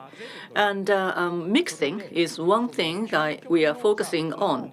So ultimate way of mixing powder or like grinding to create something, how can we make sure that those robots can do that? So with that in mind, our autonomous experiment system is that material that's designed by AI, and then we have automated synthesis, that is a manufacturing part, and once that's manufactured, the material properties will be measured in an automated manner. So that's where we are focusing on. So AI design a material, and robot works for synthesis, and the robot also measures the outcome properties of that material. And all of that are integrated in one compact system. So let me show you just one example of such a system. For instance, this is a very simple operation. Like we have the pot and we have the stick to mix the powder. You may think this is a very simple operation, but then in the state-of-the-art research and development that's being done this way. But this is very widely done. But what's the problem is that what is the optimal way of mixing that's not being realized yet by anybody? And nobody has seen that optimal way. So this is a very precise way of controlling force. We have this robot to do that, and we have developed our own proprietary sensing system for the robot to understand what is the state of the powder, what are the size of the particles, and how much mixing has been done. So real-time monitoring is done. for this skillful robot to mix this material. Let me show you just one example here. So creating this using robot with much accurate control of force, that's now been possible. So by way of using such a robot, for instance, a perovskite, the solar cell can be manufactured in a very, very efficient manner. So that's now possible.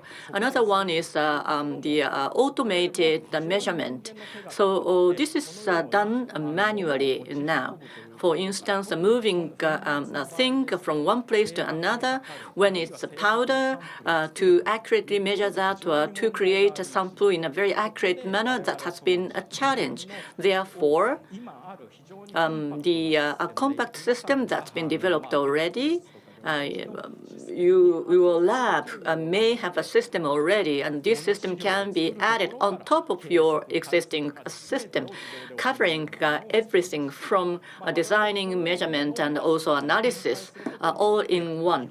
So with this kind of a system, we would like to create a manufacturing system and that can be expanded from Japan to the world, which is based on our skillful way of manufacturing things in Japan. That's all from me. Thank you very much. So please come to the center of the stage. Now I'd like to ask Tsukahara-san, Mr. Tsukahara, to give us some comments on this presentation.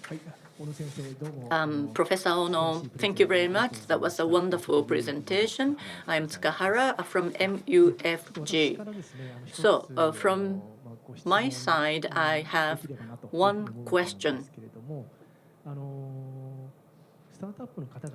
So for those people who are having startup companies, when I ask a question, I ask this question to startups, which is as follows. Digital transformation of an existing plant, is that what you want to do? Or you would like to create a new plant that's completely redefined, which is better? And then the startups say that it's the latter. So they design something completely new. So that's a question I often ask. So in your mind, Professor, this really wonderful research outcome, is this for existing process? You are tapping into skills, and those skills are to be replaced by AI and robots. But if you go beyond this system, is that digital transformation of existing processes? I think rather this can lead to a completely new way of developing new things. Is that your idea? And do you want to go beyond what's existing? Well, where to begin with is that to really identify challenges with the current system, and then we come up with an ultimate solution to those challenges and come up with completely different and new experimental system. So we need to redefine such a system going forward. So we are in phase 1. So is this really the best possible approach? So we would like to thoroughly think about that, and when this turns out to be successful, we would like to come up with an optimal system or equipment that fits to what's been developed so far. Thank you very much. I learned a lot. Thank you. Thank you very much, Professor Kanta Ono. Please give him a big round of applause once again. Thank you.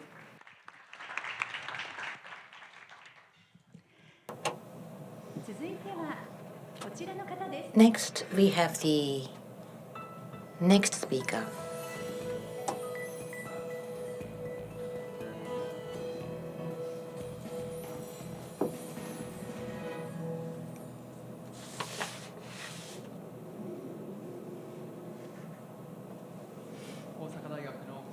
My name is Takuya Oshima from Osaka University. Today, I would like to introduce Maya Mind. This is to diagnose dementia. By using this app, we can change the diagnosis of dementia. This is my team. This app was developed by Gajanan, who is a a professor of Osaka University. Together with other Osaka University professors, he developed this app. And my name is Aoshima, and my colleague, Mr. Furuya, we are doing the research to commercialize this. Talking about dementia, we have total of, 1 out of 3.5 people over 65 years of age has dementia. And the problem is that the social cost of 20 trillion yen a year. The informal care cost, that is volunteer care by the carers, is the problem. And the medical cost is about 200 to 300 trillion. However, there are many medicines approved to delay the progress of the disease. There are 2 of them now, and the government is trying to support the dementia people. And according to one research, when the dementia is delayed by 1 year, the cost can be reduced by 19%. Therefore, early diagnosis and early support is very important. However, there are issues in diagnosing dementia. The number of diagnosed patients is limited, and even if you are diagnosed, they go to hospitals only when they have a lot of problems in conducting daily living. And their misdiagnosis rate is very high as well. There are many types of dementia, Alzheimer's disease, and DLB, and depression. The early symptoms of those 3 are very similar, and even for the expert doctors, it's difficult to differentiate those 3. In order to overcome this problem, diagnostic tool is necessary. That's why Gajanan took a lead in developing this app, MyMind. This app has primary test. I ask a potential patient to find a person's eyes. We check the eye tracking and also the conversation. And AI will analyze if the potential patient is a healthy person or Alzheimer's disease or DLB.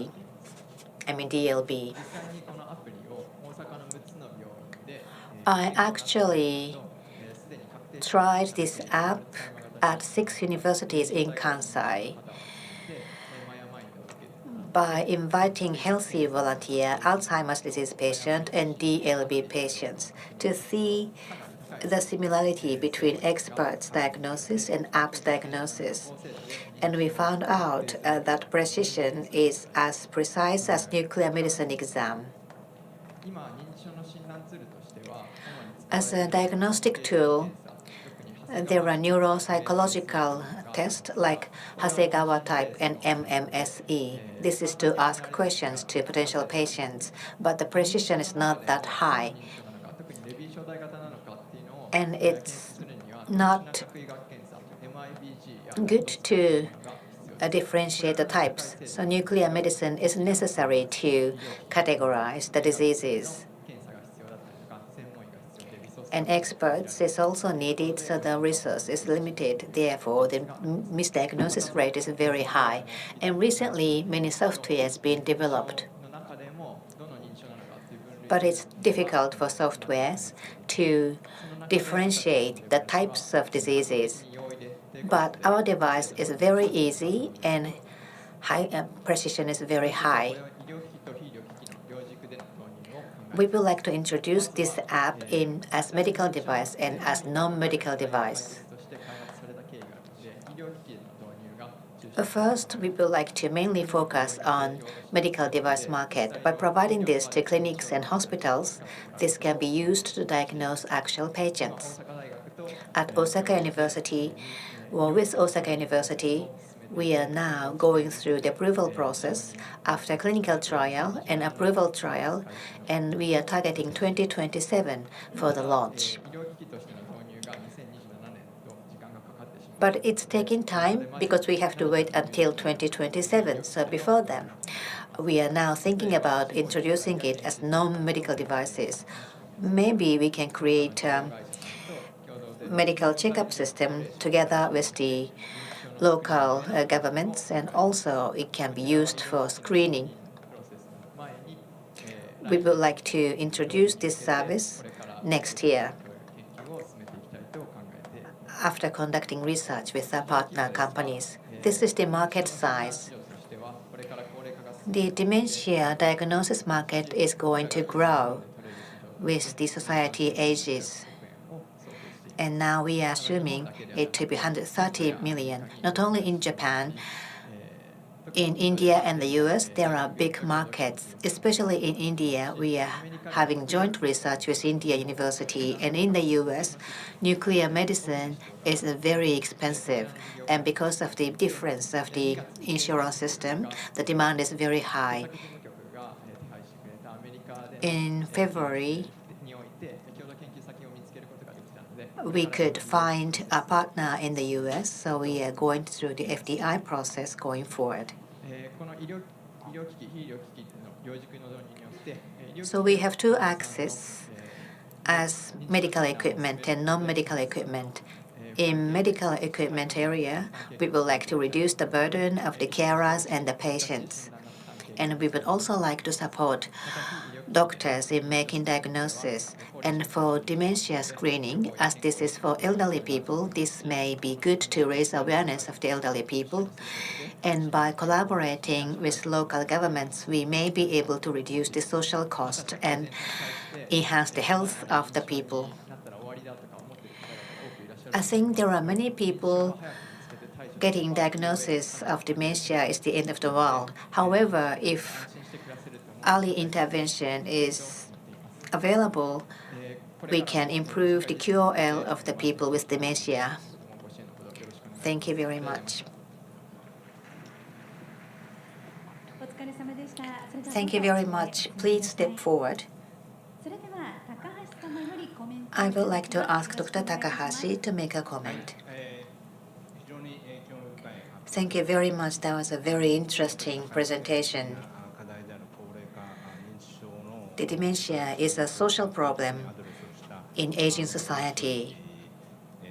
That was a very interesting case of social implementation. I have several questions. The first question, you talked about 3 categories. Among them, would it be possible to categorize the diseases in further detail? If you can do that, for example, you may be able to prevent the progression of the disease, or you may be able to look at the effect of medicines. One strength of technology is to quantify the score, and that score can be used for the treatment. The nuclear medicine is the only method to provide you with that information, but that information cannot be quantified. So monitoring of the treatment is now not very easy. But by using this app, you can see how much you are suppressing the progress of the disease. It's very beneficial for the monitoring of the treatment. The next question. You have the patent of this app, and that patent is about the categorization of the disease by eye tracking, or is it about the algorithm? Algorithm itself and also the system for categorization, both of them are covered by a patent.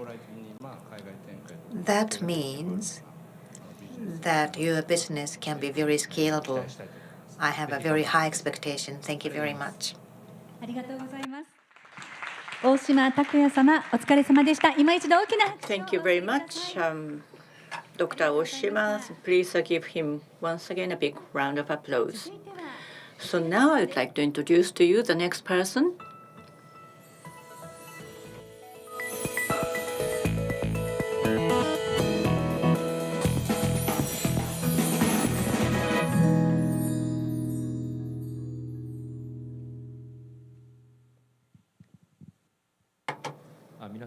Good afternoon, everyone. I am Murakami, professor at Toyama Prefecture University and Kyoto University. So today I have come from Toyama, but I'm originally from Osaka. And I graduated from Ibaraki High School, the alma mater of Yasunari Kawabata, and then I graduated from Osaka University. So physically, I now live in the Hokuriku region, but my heart is always in the Kansai region.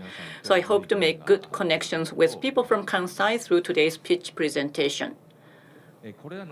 So these photos show how patients with neovascular age-related macular degeneration see, NAMD, central vision is distorted or lost. So this is caused by choroidal neovascularization that occurs at the back of the eye. So reducing CNV can be a treatment strategy for NAMD. NAMD is the leading cause of blindness in developed Western countries. And NAMD and arteriosclerosis are known to have similar pathological mechanisms.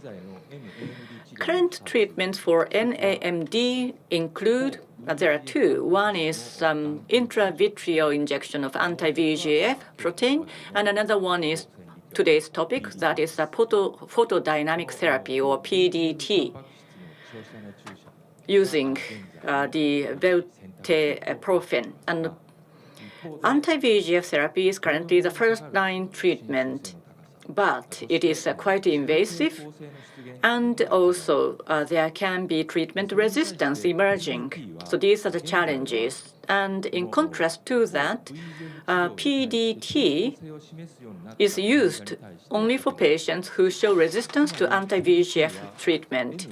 So for NAMD patients, PDT is a kind of last resort to protect NAMD patients from blindness. So a VP or a velteprofen is used with liponanoprotein, and Visudyne is administered. And after 15 minutes, targeting CNV areas, light or laser irradiation is being applied. But PDT also has certain challenges. One is the laser irradiation technology is very difficult. And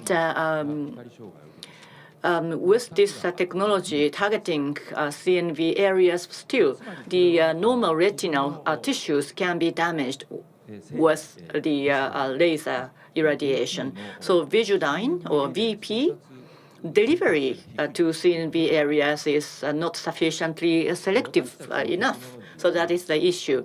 And our technology is drug delivery system, and that enables highly CNV selective VP delivery and CNV reduction without laser irradiation. And the current Visudyne, even if the laser irradiation area is targeting just CNV areas, still the photo damage is being done to normal vessels in that area.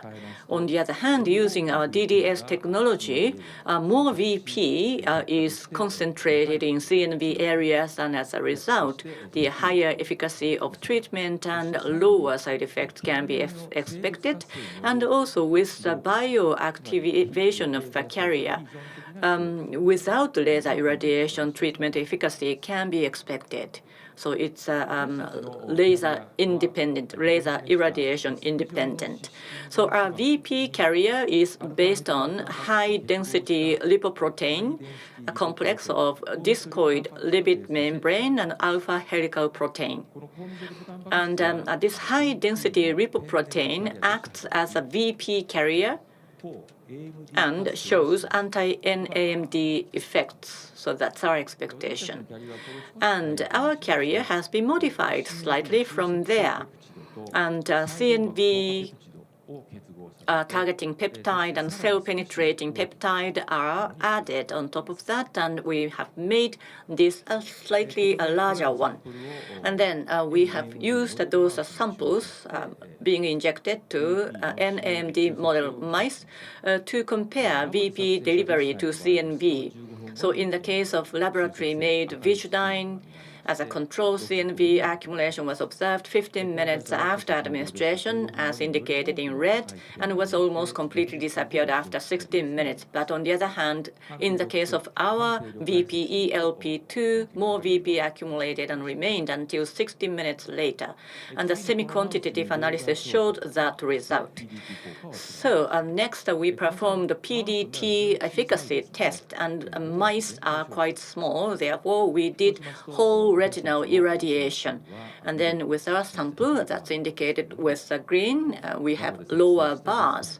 So compared to laboratory-made Visudyne, we saw a significant difference in terms of reducing CNV areas. And as expected, without laser irradiation, CNV shrinkage was observed with our sample. Next, as I told you, whole retinal irradiation was done. And what about the photo damage on normal retina? And the middle one is our sample. When that's injected, compared to PBS, there was no difference in terms of the retinal structure. But in the case of lab-made Visudyne, retina was actually lost. So that was a very severe side effect that's been observed. So those results suggest that using our ELP2 with VP, we can actually reduce the effect on normal vessels to a very great extent. So this is putting together our expectations. In the case of Visudyne, the ophthalmologist can treat just one patient at a time. And then a very skillful laser irradiation technique is being required, and there are three kinds of burden on the part of the patients physically. And on the other hand, if you are to use our sample, VP stays in CNV up to 60 minutes. Therefore, we can treat several patients all at once. And then laser irradiation is targeting specifically, it doesn't have to specifically target CNV, so it's much easier. And then that's with higher safety. So this kind of a treatment method is safer for patients, and for ophthalmologists, it's easier. So as a result of that, PDT will become more widespread. So this can replace existing Visudyne. And once we collect more data on visual improvement, we can actually replace the anti-VEGF treatment going forward. So this is looking at our research and development plan after this year. So first, our comparison will be done with anti-VEGF therapy, and we will have detailed toxicity test in rodents, and we will establish a sample manufacturing method. And then GLP testing will be conducted in 2026 with a startup company. And as for GLP study, we would like to solicit your support. So these are relevant patents. Last year, Kyoto University led this PCT filing, and material patent has already been established. Substance patent has been established. This is looking at market research results, which we outsourced last year. So NAMD, as I said, we have a lot of patients in the Western world. So as you can see from this chart, the market size is much bigger for the Western world compared to that in Japan. So that's why we would like to go overseas. So finally, this is our team. So we have Dr. Suda, ophthalmologist at Kyoto University, and we have Takayama-san, Mr. Takayama of Kyoto University IACT, and we also have Mr. Tsujimura of Kyoto University ICAP. So that's all from me. Thank you very much. Now I'd like to ask Professor Murakami to come to the center of the stage. Now I would like to ask Dr. Kiso to give us some comments.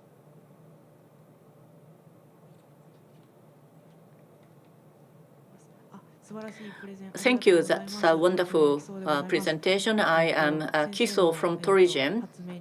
So with your discovery, patients' burden can be reduced, and also burden on ophthalmologists can be reduced. A safer procedure is possible. So it's a wonderful research outcome. And in 2026, I think you are going to establish a startup, right? That's your plan. So I myself was a researcher starting a startup company. So that's why I'm interested in your plan. So once you start a startup, I think you are very busy as a professor. And to what extent you can be engaged or involved in startup research going forward? Well, so whether I can wear two hats or not, according to the university regulation, that's possible. And how would I be involved in the startup? I think relevant professors of Kyoto University and ICAP people, I would like to consult them to decide the level of involvement. But we aim to go overseas. So from the start, we would like to have some overseas talents in the startup company. Thank you very much for your answer. I would like to continue to support you. Thank you very much.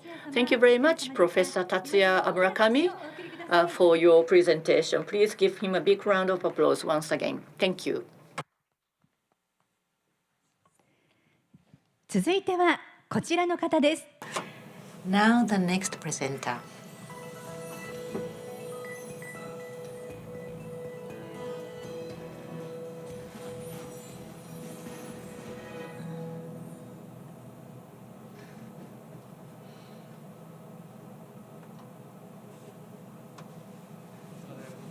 My name is Fujita from Osaka University.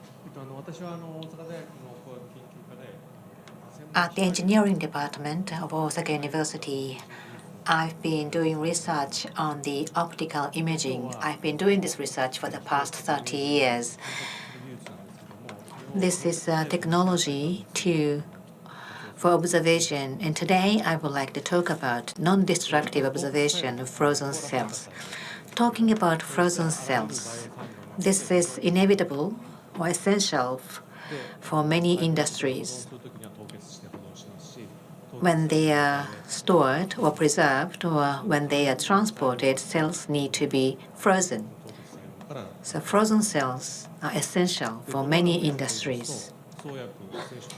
It's necessary for drug discovery, reproductive medicine, cell therapy, basic research, livestock industry, or regenerative medicine. Frozen cells are used in all those industries.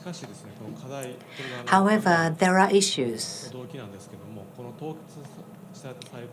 Those frozen cells, there is no way to observe those frozen cells. There is no technology to observe frozen cells. As you can see here, they are preserved in liquid nitrogen after freezing. But as you cannot observe the process, you cannot optimize the freezing process. And when they actually use the cells, you cannot check the status of the cells. Just based on our experience, we are assuming that those cells are working well. So this is just trials and errors. And when different cells are used, the conditions are different. However, there is no way to optimize the freezing process for different cells. Because of this, we wanted to develop a technology to observe frozen cells. By using this, we can check the quality of cells in non-destructive way. This is cryo-optic microscope. We can observe the cells at low temperature using optical technologies. This is an example. This is Raman. This is to create image by using technology. Using this technology, we can get the image of the cells when it's frozen. And this is special microscope to look at the structure of inside of the cells to understand the status of the cells. This is the technology we developed.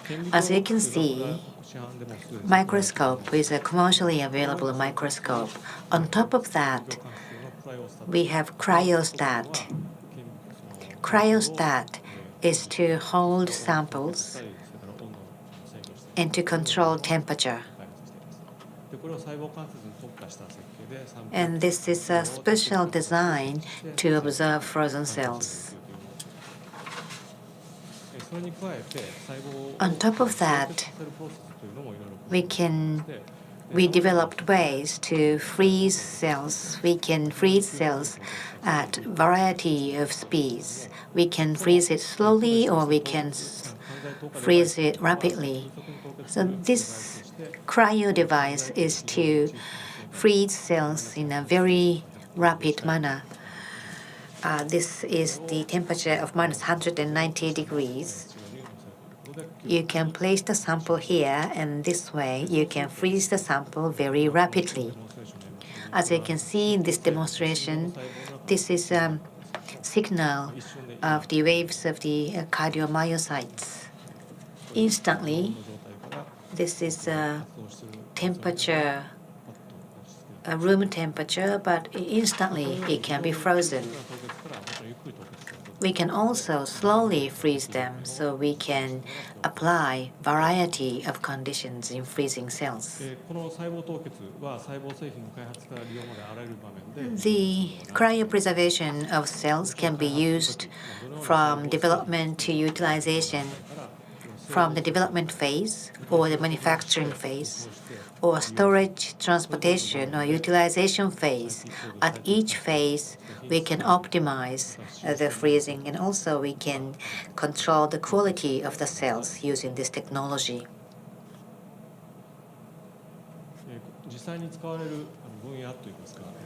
This is the areas where this technology can be used. There are many areas.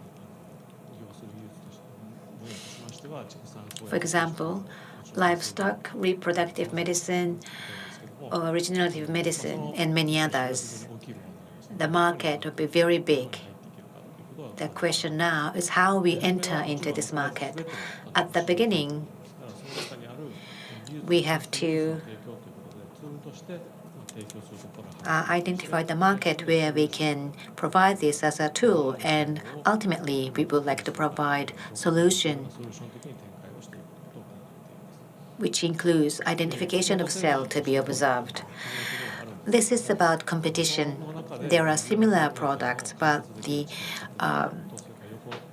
very important parameter is the capability to observe and capability to freeze. If you look at the existing products, some of them can freeze the product very rapidly, but the observation capability may be very low.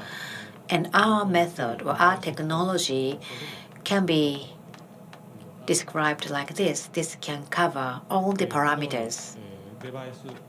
As you can see, device and also cryostat.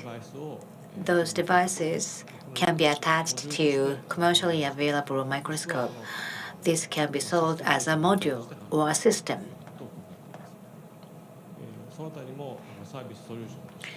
Also, a service solution, we can provide analysis service, or we can evaluate cells or store cells. Those solutions can also be commercialized.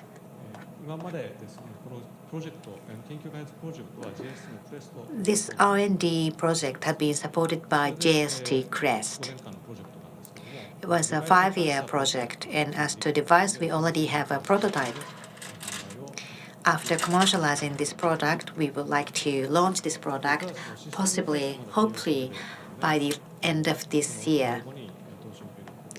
But as to the system, it hasn't been commercialized yet, so we would like to create a prototype by getting supports, and we would like to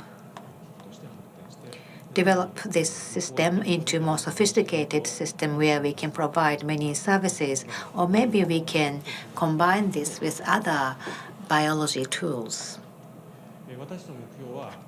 Our target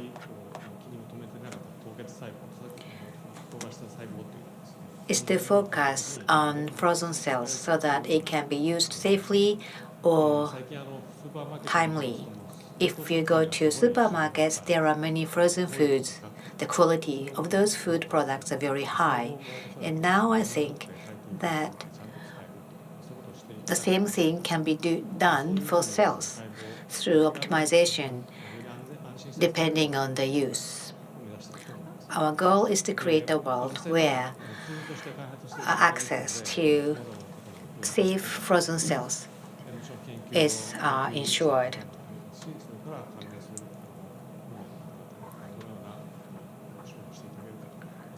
I hope to have advices on where this product can be used. Thank you very much. Thank you very much. Dr. Fujita, please come up to the center of the stage. Dr. Takahashi, can we have your comment? It was a very interesting presentation. It was very impressive. Thank you very much. It can be used for a wide variety of areas. I have a question. You talked about providing this device as a module, as your business model. But the top part, the chamber part, that can be attached to any kind of microscope? Yes, you are correct. We can customize this chamber part depending on the type of microscope. So what's the benefit of making it into a module? One thing is this may be a perspective of a researcher, as this is a new technology, and this is a technology which enables researcher to observe the cells with low temperature. So there will be many findings. So the value of observing cells at low temperature, we want to convey the benefit of that.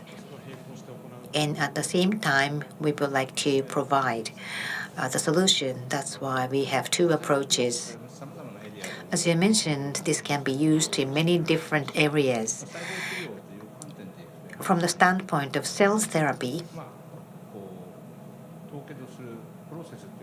process of freezing, control of the freezing process will be very important. But on the other hand, what's the potential in drug discovery? In drug discovery areas, we are thinking about combining it with electron microscope. How proteins behave when they are frozen. And now cell therapy is being done without knowing the conditions of the cells, but we can freeze the cells while observing them. So if we combine this technology with the existing microscope, we will be able to get information like at the moment of the cell entering into the area, the morphology change or the response, the moment of the response can be observed as well at the molecular level. That's very interesting. Thank you very much. Thank you very much. That was Dr. Fujita. Please give a big hand to Dr. Fujita. ありがとうございました。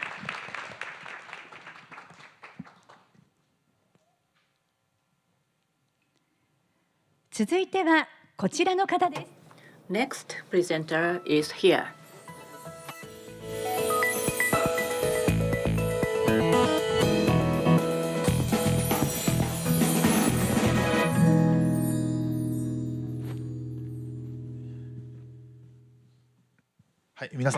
Good afternoon, everyone. I am Hirotani from Kyoto University.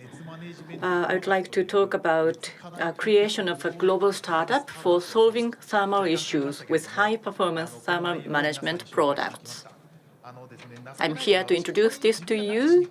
Well, it's actually sad that I didn't know why I would come here. While I am riding Mid-Osuji Line, I wouldn't know that one message I wanted to deliver is that the thermal professors, thermal experts, who can become the world, the top researcher in this area, and that's Dr. Hirotani. So that's my one message I wanted to tell you. So ChatGPT or iCloud, in the case of iPhone, there are data centers, and they are composed of semiconductors, and by 2030, global CO2 emissions only for data centers will amount to 2.5 billion tons. And just for cooling, it's 1 billion tons of CO2 emissions, and that's equivalent to Japan's annual CO2 emissions. So we discard garbage and we do recycling, but then unless we do something about data centers, those small efforts will not really matter at all. So when it comes to semiconductors, TV and others like 2 nanometers or 3 nanometers, you often hear those numbers, and that's a process, a node on the horizontal axis. On the vertical axis, so we have CPU heat density. And back in 1985, when I was born, it was just a small amount. But then the 1,000 watt per NK, that is the heat density that is equivalent to the rocket launch. So that's really going up very rapidly. And on the right-hand side, those chips are being stacked up in a 3D manner for semiconductors. So how can we dissipate heat in a 3D manner? That has become very important. So in order to achieve decarbonization, we need to have heat measures, especially in the area of semiconductors. It's an urgent issue. So when I say that, bottom left, material manufacturers and product manufacturers are oftentimes that they visit me. So there are two challenges which I have identified. The material manufacturers, they do not have knowledge about product manufacturers because they only get the specs to develop materials. So they come to me asking, so what can I do?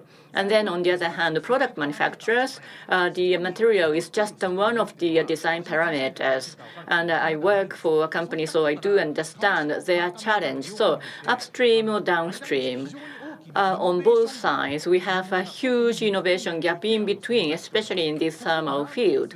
So how can we address this? There aren't any companies addressing this area. How can we address this problem? There are three things. One thing is to identify heat generation points and heat flow. So heat visualization is very important to begin with. And the next one is a solution. Controlling heat is very important, and we need to develop a #1 heat control product. When it comes to driving, of course, a bad driver can only have a poor driving. Well, we need to have people who are familiar with #1 and #2. So a high-level heat management talents are very important in these two fields. So we can only do that. That's just the only message I wanted to deliver. The first thing is thermal visualization. We have high precision nano micro scale, high precision thermal measurement technology. Depending on material, we can go down to 40 nanometers for thermal analysis. The second one is thermal control product development. When I talk to companies, as I have shown you, this is a heat dissipation sheet, which has very high heat conductivity. We have successfully developed this one. Using this kind of technology in the area of semiconductor, how can we dissipate the heat? So this is something we can do with heat management. Compared to our competitors, we have overwhelming technological advantage. So from the heat visualization to solution, we have now a position to connect end to end. So now this is the business model we have. I am a researcher, so I do not really fully understand the business model, but it's a very simple one. We do needs of the customers, and then we purchase materials to develop our products. So it's like a material manufacturer or a product manufacturer at the same time. So I'm here to introduce our technology. So I'd like to go deeper into one of our unique technology. Number one, it's high precision thermal measurement technology that is a basis for developing thermal management products. We have Katsura campus at the top of the mountain in Kyoto. We have this measurement experiment system. From glass to diamond with higher heat conductivity, we now can measure heat conductivity. But it's not just measurement. Compared to our competitors, as I said, we have gone down to very small nanoscale for analysis of heat and measurement of heat, and with only several minutes. And then there are other elements, but then we have chemical advantage there as well. Price advantage there. So we really can develop this thermal measurement method that's really the world class or world number one. Using this technology, we can have the high efficiency heat dissipation sheet. So as you can see, those cells that are trying to develop, and we're now trying to develop heat retaining sheets. So as for heat dissipation sheets, it's a 20 watt per mK, but it's high performance. And as for cell culture sheets, compared to the competitors' products, so we now have heat retaining sheets function at the same time. So I think our markets are very, very big. So we are very promising. So finally, I'm a researcher. And then I just give instructions, but our students are very doing well to develop this product. And we now have the business side supports as well within our teams. And that's all from me. Thank you very much. Thank you very much, Professor Hirotani. Please come to the center of the stage. Now I would like to ask Mr. Tsukahara to give us comments. Professor Hirotani, thank you very much for your presentation. You will become number one in the world. So this is one message I will remember from today. So my question is, so you are a researcher, so you're not too familiar with the business model, you said. But I'd like to ask you a question about the business model. So I think this is an area where there is a great need, and you are ahead of the trend.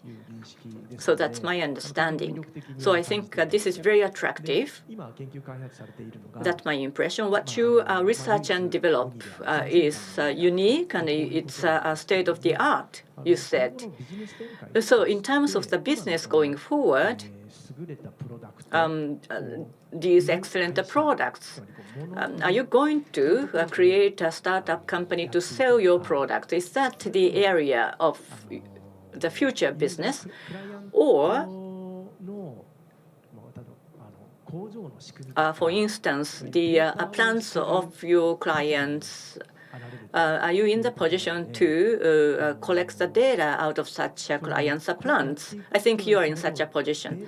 Therefore, as you pursue this business, you are able to collect more data, which means completely different business altogether.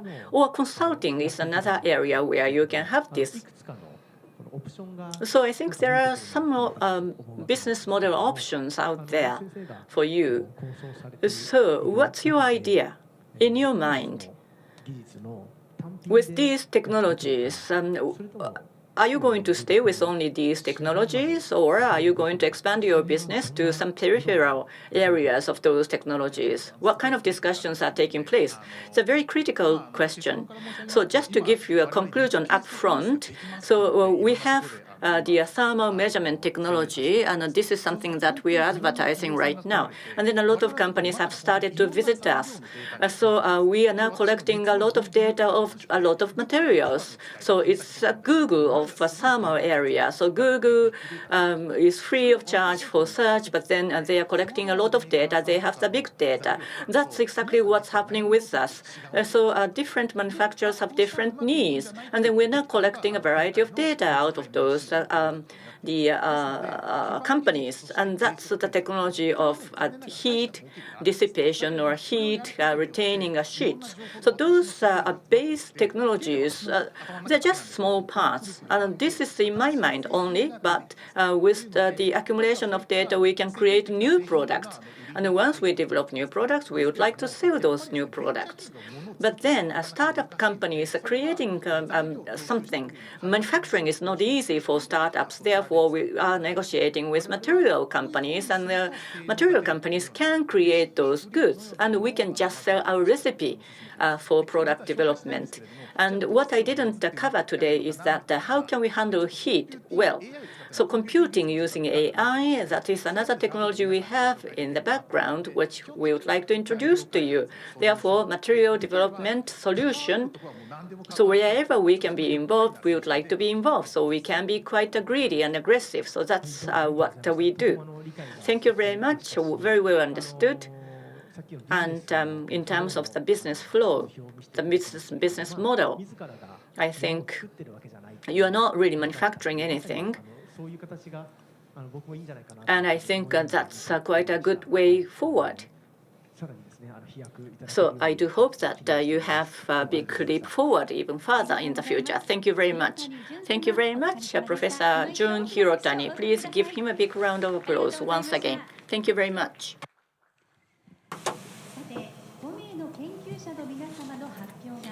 Now, that was the presentation of 5 researchers. I hope that you enjoyed the latest technology and research.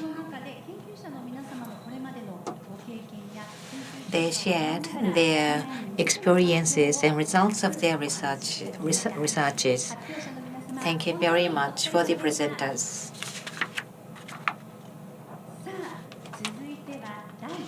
Now we would like to move on to the third part of the program, pitches by participants of Founders Launchpad Program. Kyoto University, which is the KSAC core institution, and accelerator Inovexus conducted Accelerator Program Founders Launchpad Program. Today we've invited 2 participants of this program to deliver pitches. This program was conducted for 3 months. The aim is to create global startup companies. The partner of Inovexus Japan, who was in charge of the Accelerator Program, Chelsea Tangel, will moderate this part of the program in English. Now, Chelsea Tangel.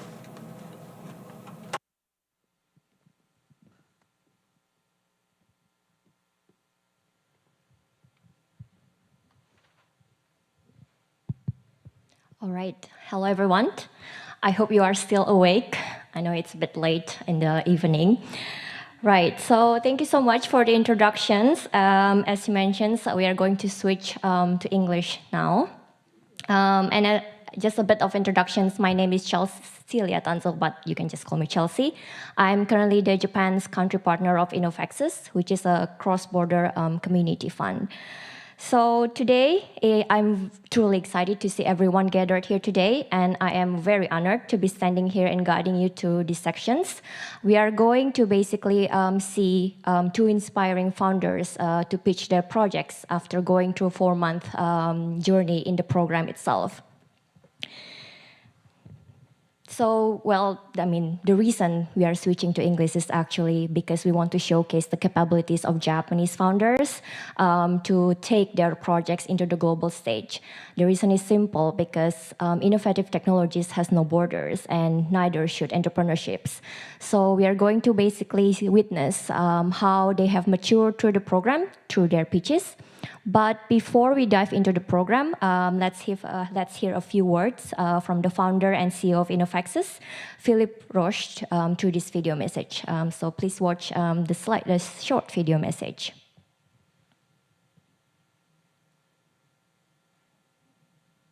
Hi, I'm Philippe Roche, founder and CEO at Inovexus. Within a few words, Inovexus is a pretty unique model. It's a community-based acceleration fund, combining a large group of entrepreneur investors on one side We also like to be involved on those projects that they like to invest and be also mentor on the other side, which technically feed the acceleration program. The program itself is a 6-month program we deliver to early stage startup companies that would like to embrace our cross-border DNA and more specifically an American mindset into the process. And today we invest within approximately 40 companies per year. The size of our portfolio is doubling pretty much every year. We're going to be reaching within 2 years approximately 100, 150 companies. So at the end of the day, we like to invest in our founders that see their cross-border aspect of their business. Ultimately, that's also why we like to invest within multiple countries in Europe. And coming to Asia, we'll be planning to invest in Japanese early-stage startup companies. So first, I want to thank you, all the participants in the Inovexus Startup Academy from the Kyoto University. This is a great panel and great, exciting project that we like to be involved with. Few words about my vision and the ambition we're having for the Japanese markets, and most important, the Asian market as well. It's to educate and share the experience of what we're having between US and Europe on accelerating and investing within early stage companies. And we're more than happy through that program to really foresee the future, what the next stage of companies will be coming up in the next few years. A couple of words about what the success of a program is for the Japanese startup companies. Personally, my experience is having a great storytelling from founders is key. That's usually what convinced me to invest in a company. So that's going to be part of the program to really help support and be able to have those cross-border founders coming from Japan getting ready to have European and American investors be able to invest in those projects. We are glad to also planning to scale these success stories across the Kansai region and elevate in startup ecosystem to a global stage.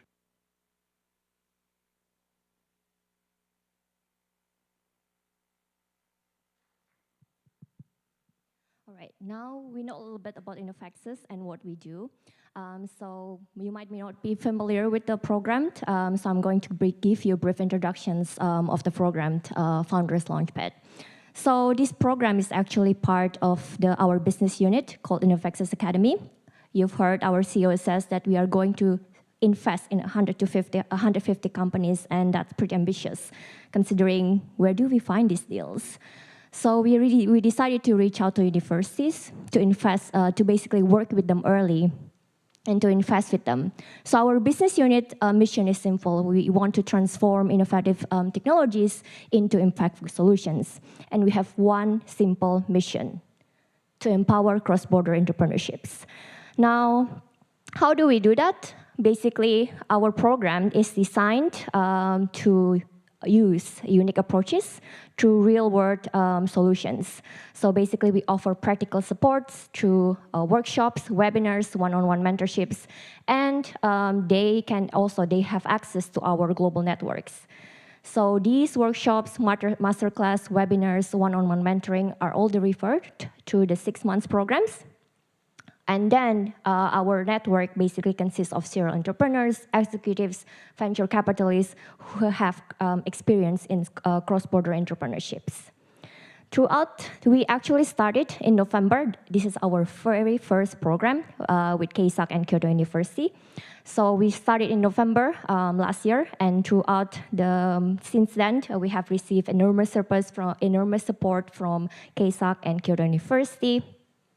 And the participants basically go through these 12 weeks modules, practical modules, to essentially take their startup journeys and start their startup journeys to basically transform cutting-edge research into impactful solutions, real solutions, and preparing to take their innovations into the global markets.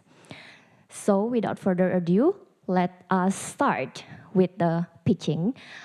First, I would like to welcome Ryo Matsumoto-san into the stage to basically present his projects about innovative biosensors in smart and sustainable manufacturing. Let's give him a round of applause.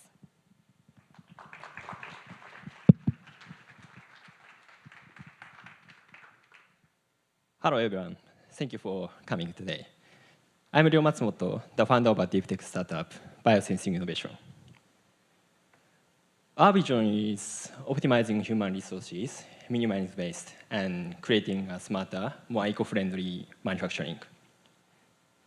Okay, let me start with a question. How often did you catch insect, 虫取り, and play in the mat, 泥遊び, when you were a child?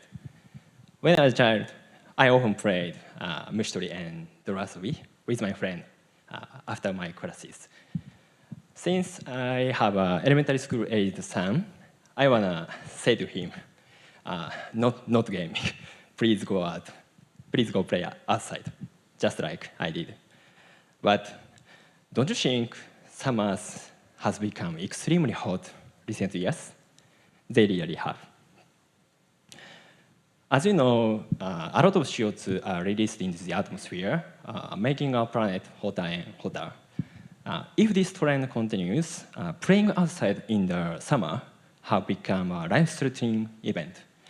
And in the future, our children could not play the outdoors safely. To prevent such a future, we would like to revolutionize manufacturing, one of the main resources of CO2 emissions. Speaking of CO2 emissions, in your daily life, you use a lot of plastics. But do you know what plastic is made from? As you may know, the answer is fossil fuels. Fossil fuels-based manufacturing is essential to our modern societies. But we have to develop a new method to reduce CO2 emissions as much as possible. So now, we are focusing on bio-based manufacturing. Compared to fossil fuels-based manufacturing, bio-based manufacturing often uses normal temperature and pressure, potentially reducing CO2 emissions significantly. Thanks to advances in biotechnologies, we can now genetically engineer the microorganisms to produce precursors such as plastics, food ingredients, and fragrances, and more. However, since microorganisms are living things, even small mistakes can lead to huge losses in industry. So to monitor their health, we have to sample the culture medium from bioreactor every 1 to 2 hours and test it with very expensive analytical tools, 数百万円 or 数千万円, very expensive. This process is costly and labor intensive, so there is a strong need for monitoring the health of microorganisms in real time. So now we are, So we are developing a new biosensor can monitor the health of microorganisms in real time. As you can see, thin tubes contain some electrodes. This size is similar with our human hair. In this demonstration, our biosensor can monitor 4 different chemical components. When we insert it with sample solutions, our biosensor can monitor stable data in real time and with no calibration. No calibration is one of our biosensor strengths. And we are gradually expanding the range of chemical components our biosensor can detect. Ultimately, we would like to monitor hundreds of chemical components in real time. Okay. Our core technologies is direct electron transfer. DT-type enzymes can convert chemical reaction into electrical signals. Our biosensor using DT-type enzymes can constantly monitor various range of chemical components from small molecules to proteins. And application examples are not only bio-based manufacturing, but also health monitoring for people and pets by using their blood and saliva. For now, we are focusing on bio-based manufacturing because the improvement in the area can significantly reduce energy use and CO2 emissions. The bio-based manufacturing market is very huge. $4 trillion in global market and $400 billion in Japanese market. especially sectors like food ingredient, cosmetics, and fragrances market have strong needs for monitoring the health of microorganisms because they would like to improve their production cost and manufacturing operation cost and so on. So we are focusing these sectors as our first initial market. Our business model is very simple. First of all, we sell our biosensor device set to customer.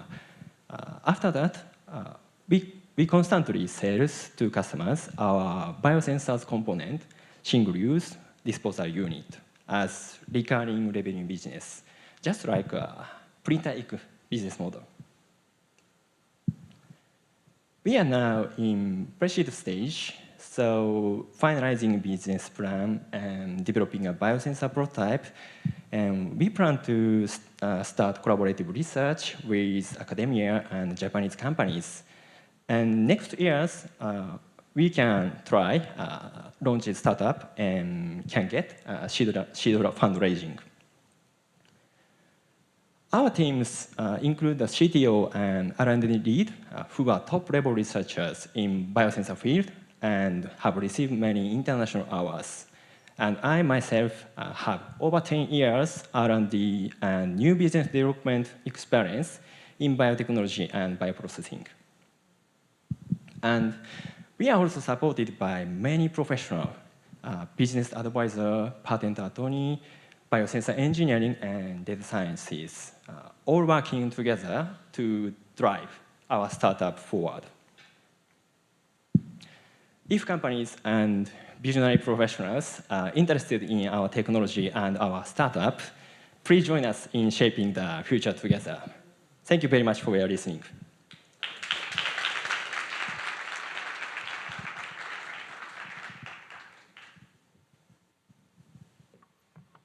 Thank you so much, Matsumoto-san, for the presentations. So as the mentor of the program, I actually have the honor to ask you a question. So first of all, I do like the idea that the business model has two different, ways or methods, which is one, the unit sales and the recurring as well.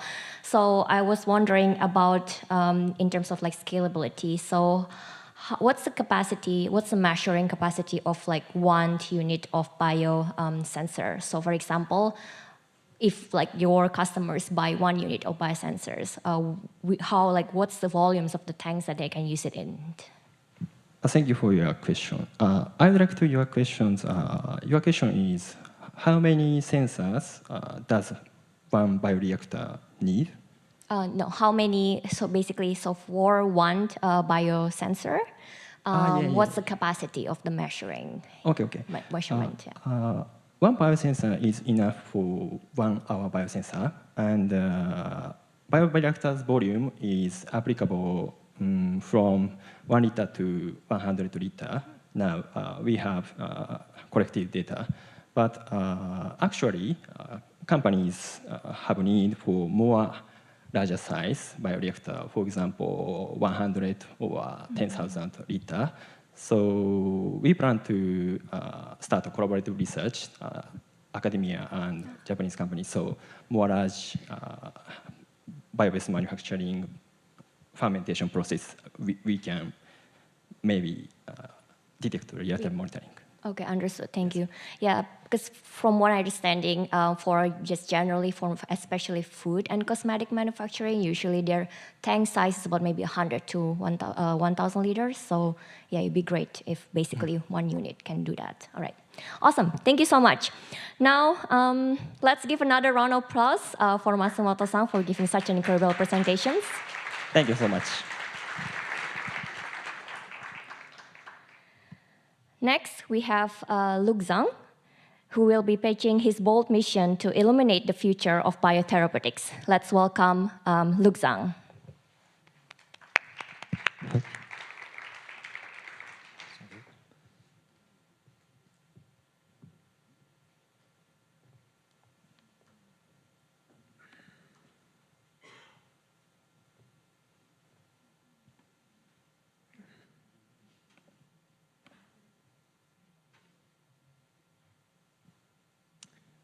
Sorry, can you change my slides? Yeah. Oh. Yeah.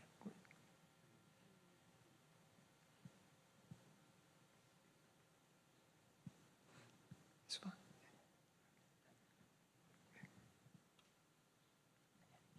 Yeah. Sorry.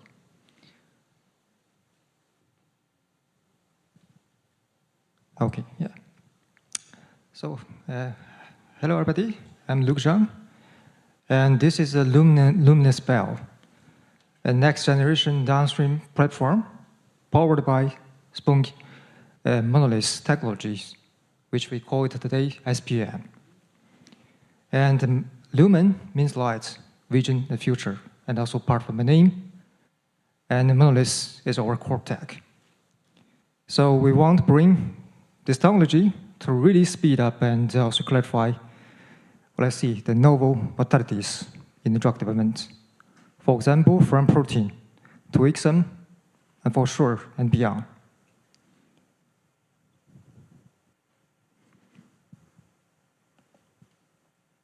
Oh, sorry. And our vision and mission, especially vision, is very simple.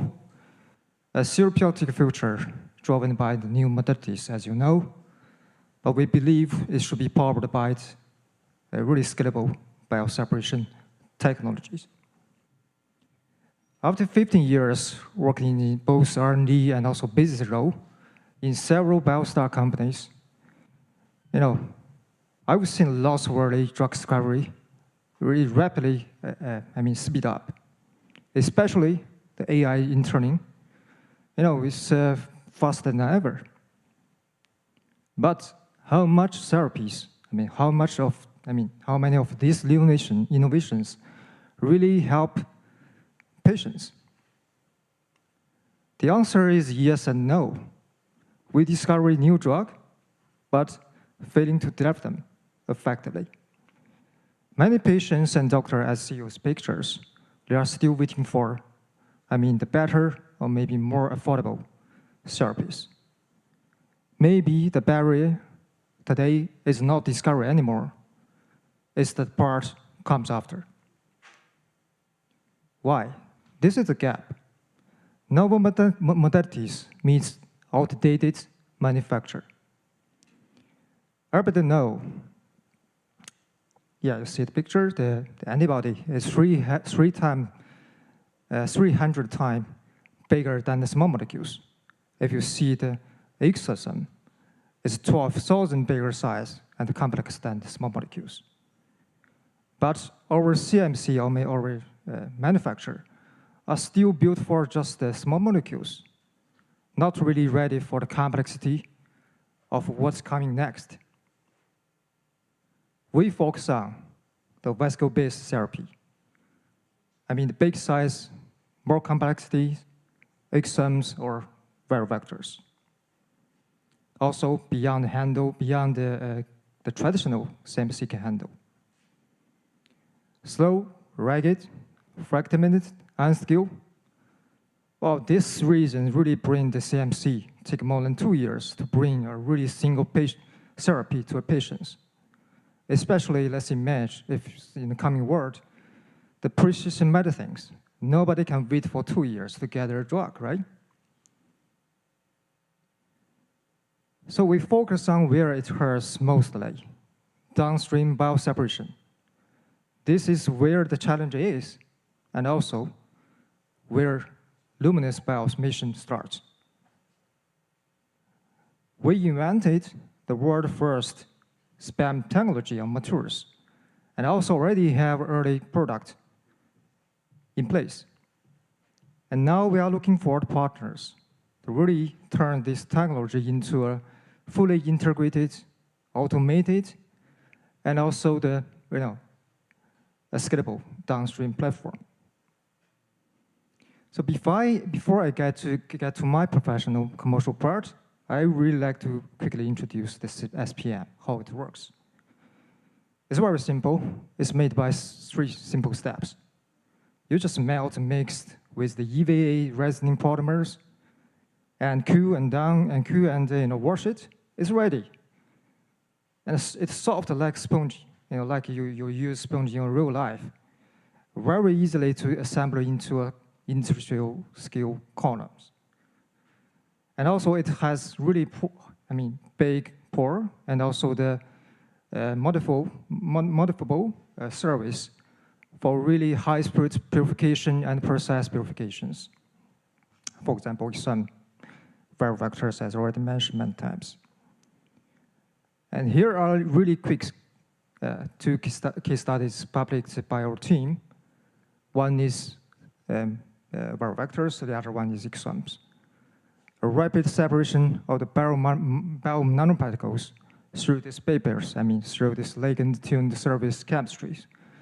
This really a good foundation for us to broaden our applications in this area. And SPM is science-born technologies, developed by Professor Kubo, actually sitting there, since 2009, and highlighted by the scientific report papers since 2017. And we also really have good preparation for the commercializations. There are some highlight numbers. We are the first one, the SPM, advanced SPM technologies. 10 publishing papers are there. 5 patents are ongoing, and 1 is ready patent. Really have strong portfolio. And 11 industry and academic collaboration combined. Finally, there will be 20,000 this product product capabilities. So what really matters is value delivery. So I just highlight some of them. You see extremely gentle and scalable for the and also unified purification, similar scale up with automated processing. We target around $30 billion, especially on the downstream bio-separation part. To grow into by, let's see, 2028. And with focus really on the new modalities, such as viral vectors and exosomes. And I think we built a platform works for today, and also scale with tomorrow's modalities and new therapies. Our SAM strategy built based on 3 pillars: geographic focus, application focus, and strategic value. So in the first 3 years, we are going to earn $50 million, but in long term, 7 years, let's see, 10 times bigger. And we are not here to compete with giant CDMO, the farmers in the, let's see, the really crowded antibody space. We point ourselves with our advantages, such as work flexibilities and modality capabilities. And just for your information, you see this red mark? Thermo Fisher recently just acquired this company for $4 billion. So we think SPAM, or maybe Luminous Bio, we can earn much than that.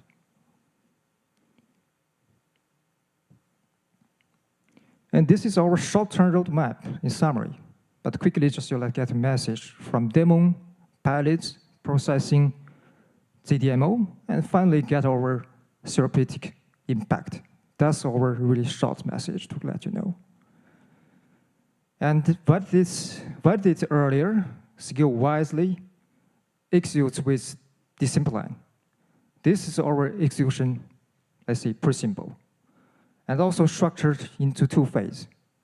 Especially in the pre-seed phase, we aim to, let's see, around 3 to 5 pilot projects with our partners, KOLs, biotechs, farmers. We want to validate our feasibilities and market fits. Our 4-stage business model, along with revenue growth and also the really high potential, exist potential.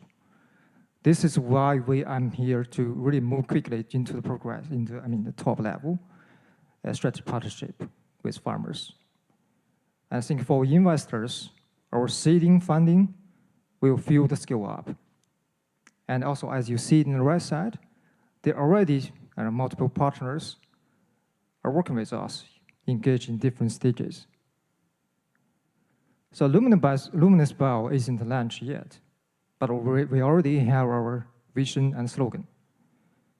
Reveal, empower, advance. So Kubo professor is the guy who is co-founder and CTO who revealed this at PM. I focus on, empower this platform. So for the advanced part, I think we do need a person, a partner, could be CSO, maybe CPO, really shape our strategic direction and also scale this up. So if it sounds like you or maybe someone in this room, let's look. Oh, my last slide bring to the really important point. A great platform needs great partners, not only the technologies.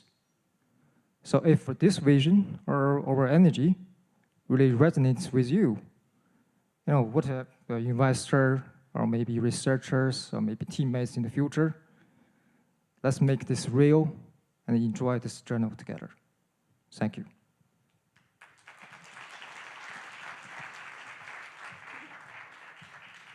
Thank you so much, Alexandre. So to be fair, I also need to ask you one question. So you mentioned that you are already producing 20,000 units of product per year. So is that built in-house in your in the Kubo Sensei laboratories, or is that part of the joint collaborations with other institutions? And how do you plan to scale that? Yeah, I think at this stage we still made into them in lab, but actually the number I put there is still quite lower than we think. But to be honest, it's good enough to do to kick off the project with, let's see, our partners. So, but for sure, for the future, I think we have partners already, as you see in the slides. We'll make this more based on our, project and customer needs. Yeah, all right. For sure. Sounds perfect. Thank you so much. Let's give another round of applause for Luke Zhang. Thank you. So today we've heard their ambition to take research-born innovations from the lab and turn them into solutions that can shape our future. We all know entrepreneurship is a journey, and theirs is just beginning.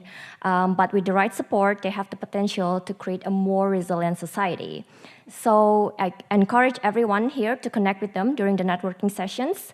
And if their vision sits with you, join them, invest in them, work with them. Because we all know that the future of innovation can only be built through collaborations. Thank you all for being here today, and I look forward to seeing you in the networking session.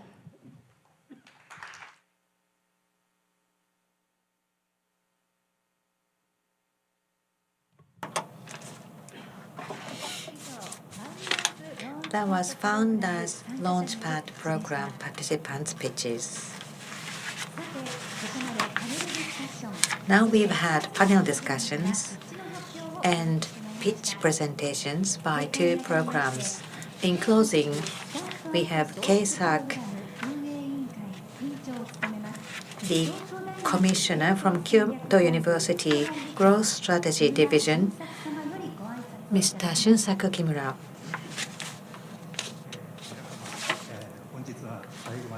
Thank you very much for joining us today till the end. The KSAC Demoday, the global expansion, was the theme for today's event.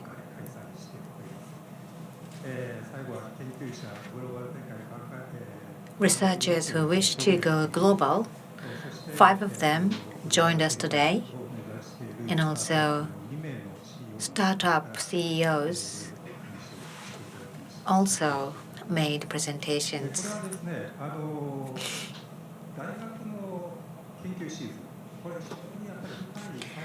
University research seats are backed by very deep science, and I would like you to understand the deep science. The aim of this program is to give you an opportunity to have better or deeper understanding of the science. As the CEO of the startup company mentioned at the end, they would like to draw the VC investment. And that's the focus or the idea of this event. Based on asymmetrical information, the market failure may happen. That's what we want to avoid or prevent. Getting information from university research is very difficult, but we want to avoid the market failure because of the asymmetrical information. We would like to create a situation where appropriate money goes to appropriate places to support those researchers. There was a lot of discussion at the panel discussion. Dr. Tsukahara, Dr. Kiso, and Dr. Takahashi, thank you very much for your contributions. As they mentioned, for the success of the startup companies, only 20% of them are successful and 30% of them go under or fail.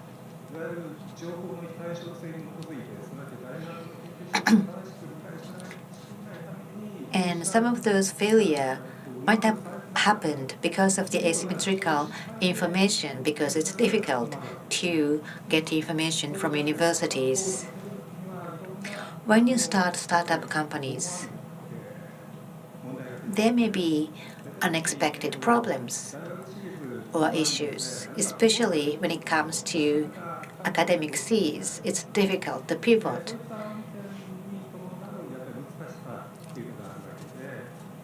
There are difficulties around university Cs. Therefore, I hope that you have deeper and better understanding about the university Cs. The KSAC Gap Committee is doing evaluation to fill that gap. As has been explained, the second round of Gap Fund had the application of 145 and 68 evaluators evaluated those programs or applications. They have a very rigid method to evaluate those applications. And we have this mechanism because the money we are getting, there are 9 bases, and the total amount is 100 billion yen. So that's a very big fund. In order to fully utilize the value of that money, our mission is to select good seeds from universities to turn them into startup companies. That's our responsibility. JST Startup Eco Co-Creation Program, the members of that committee also gave us a lot of advices. So selected programs by the Gap Fund are really excellent. So this is like a certification of high quality programs.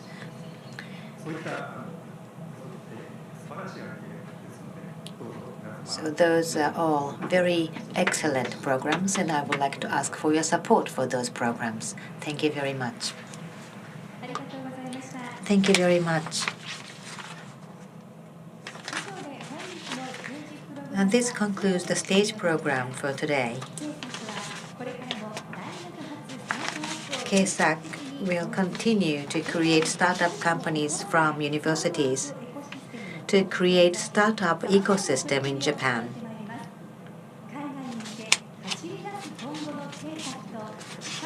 KSAC is expanding into the future, and the potential of the university sees. Please stay tuned to see what's going to happen. Thank you very much once again for your participation.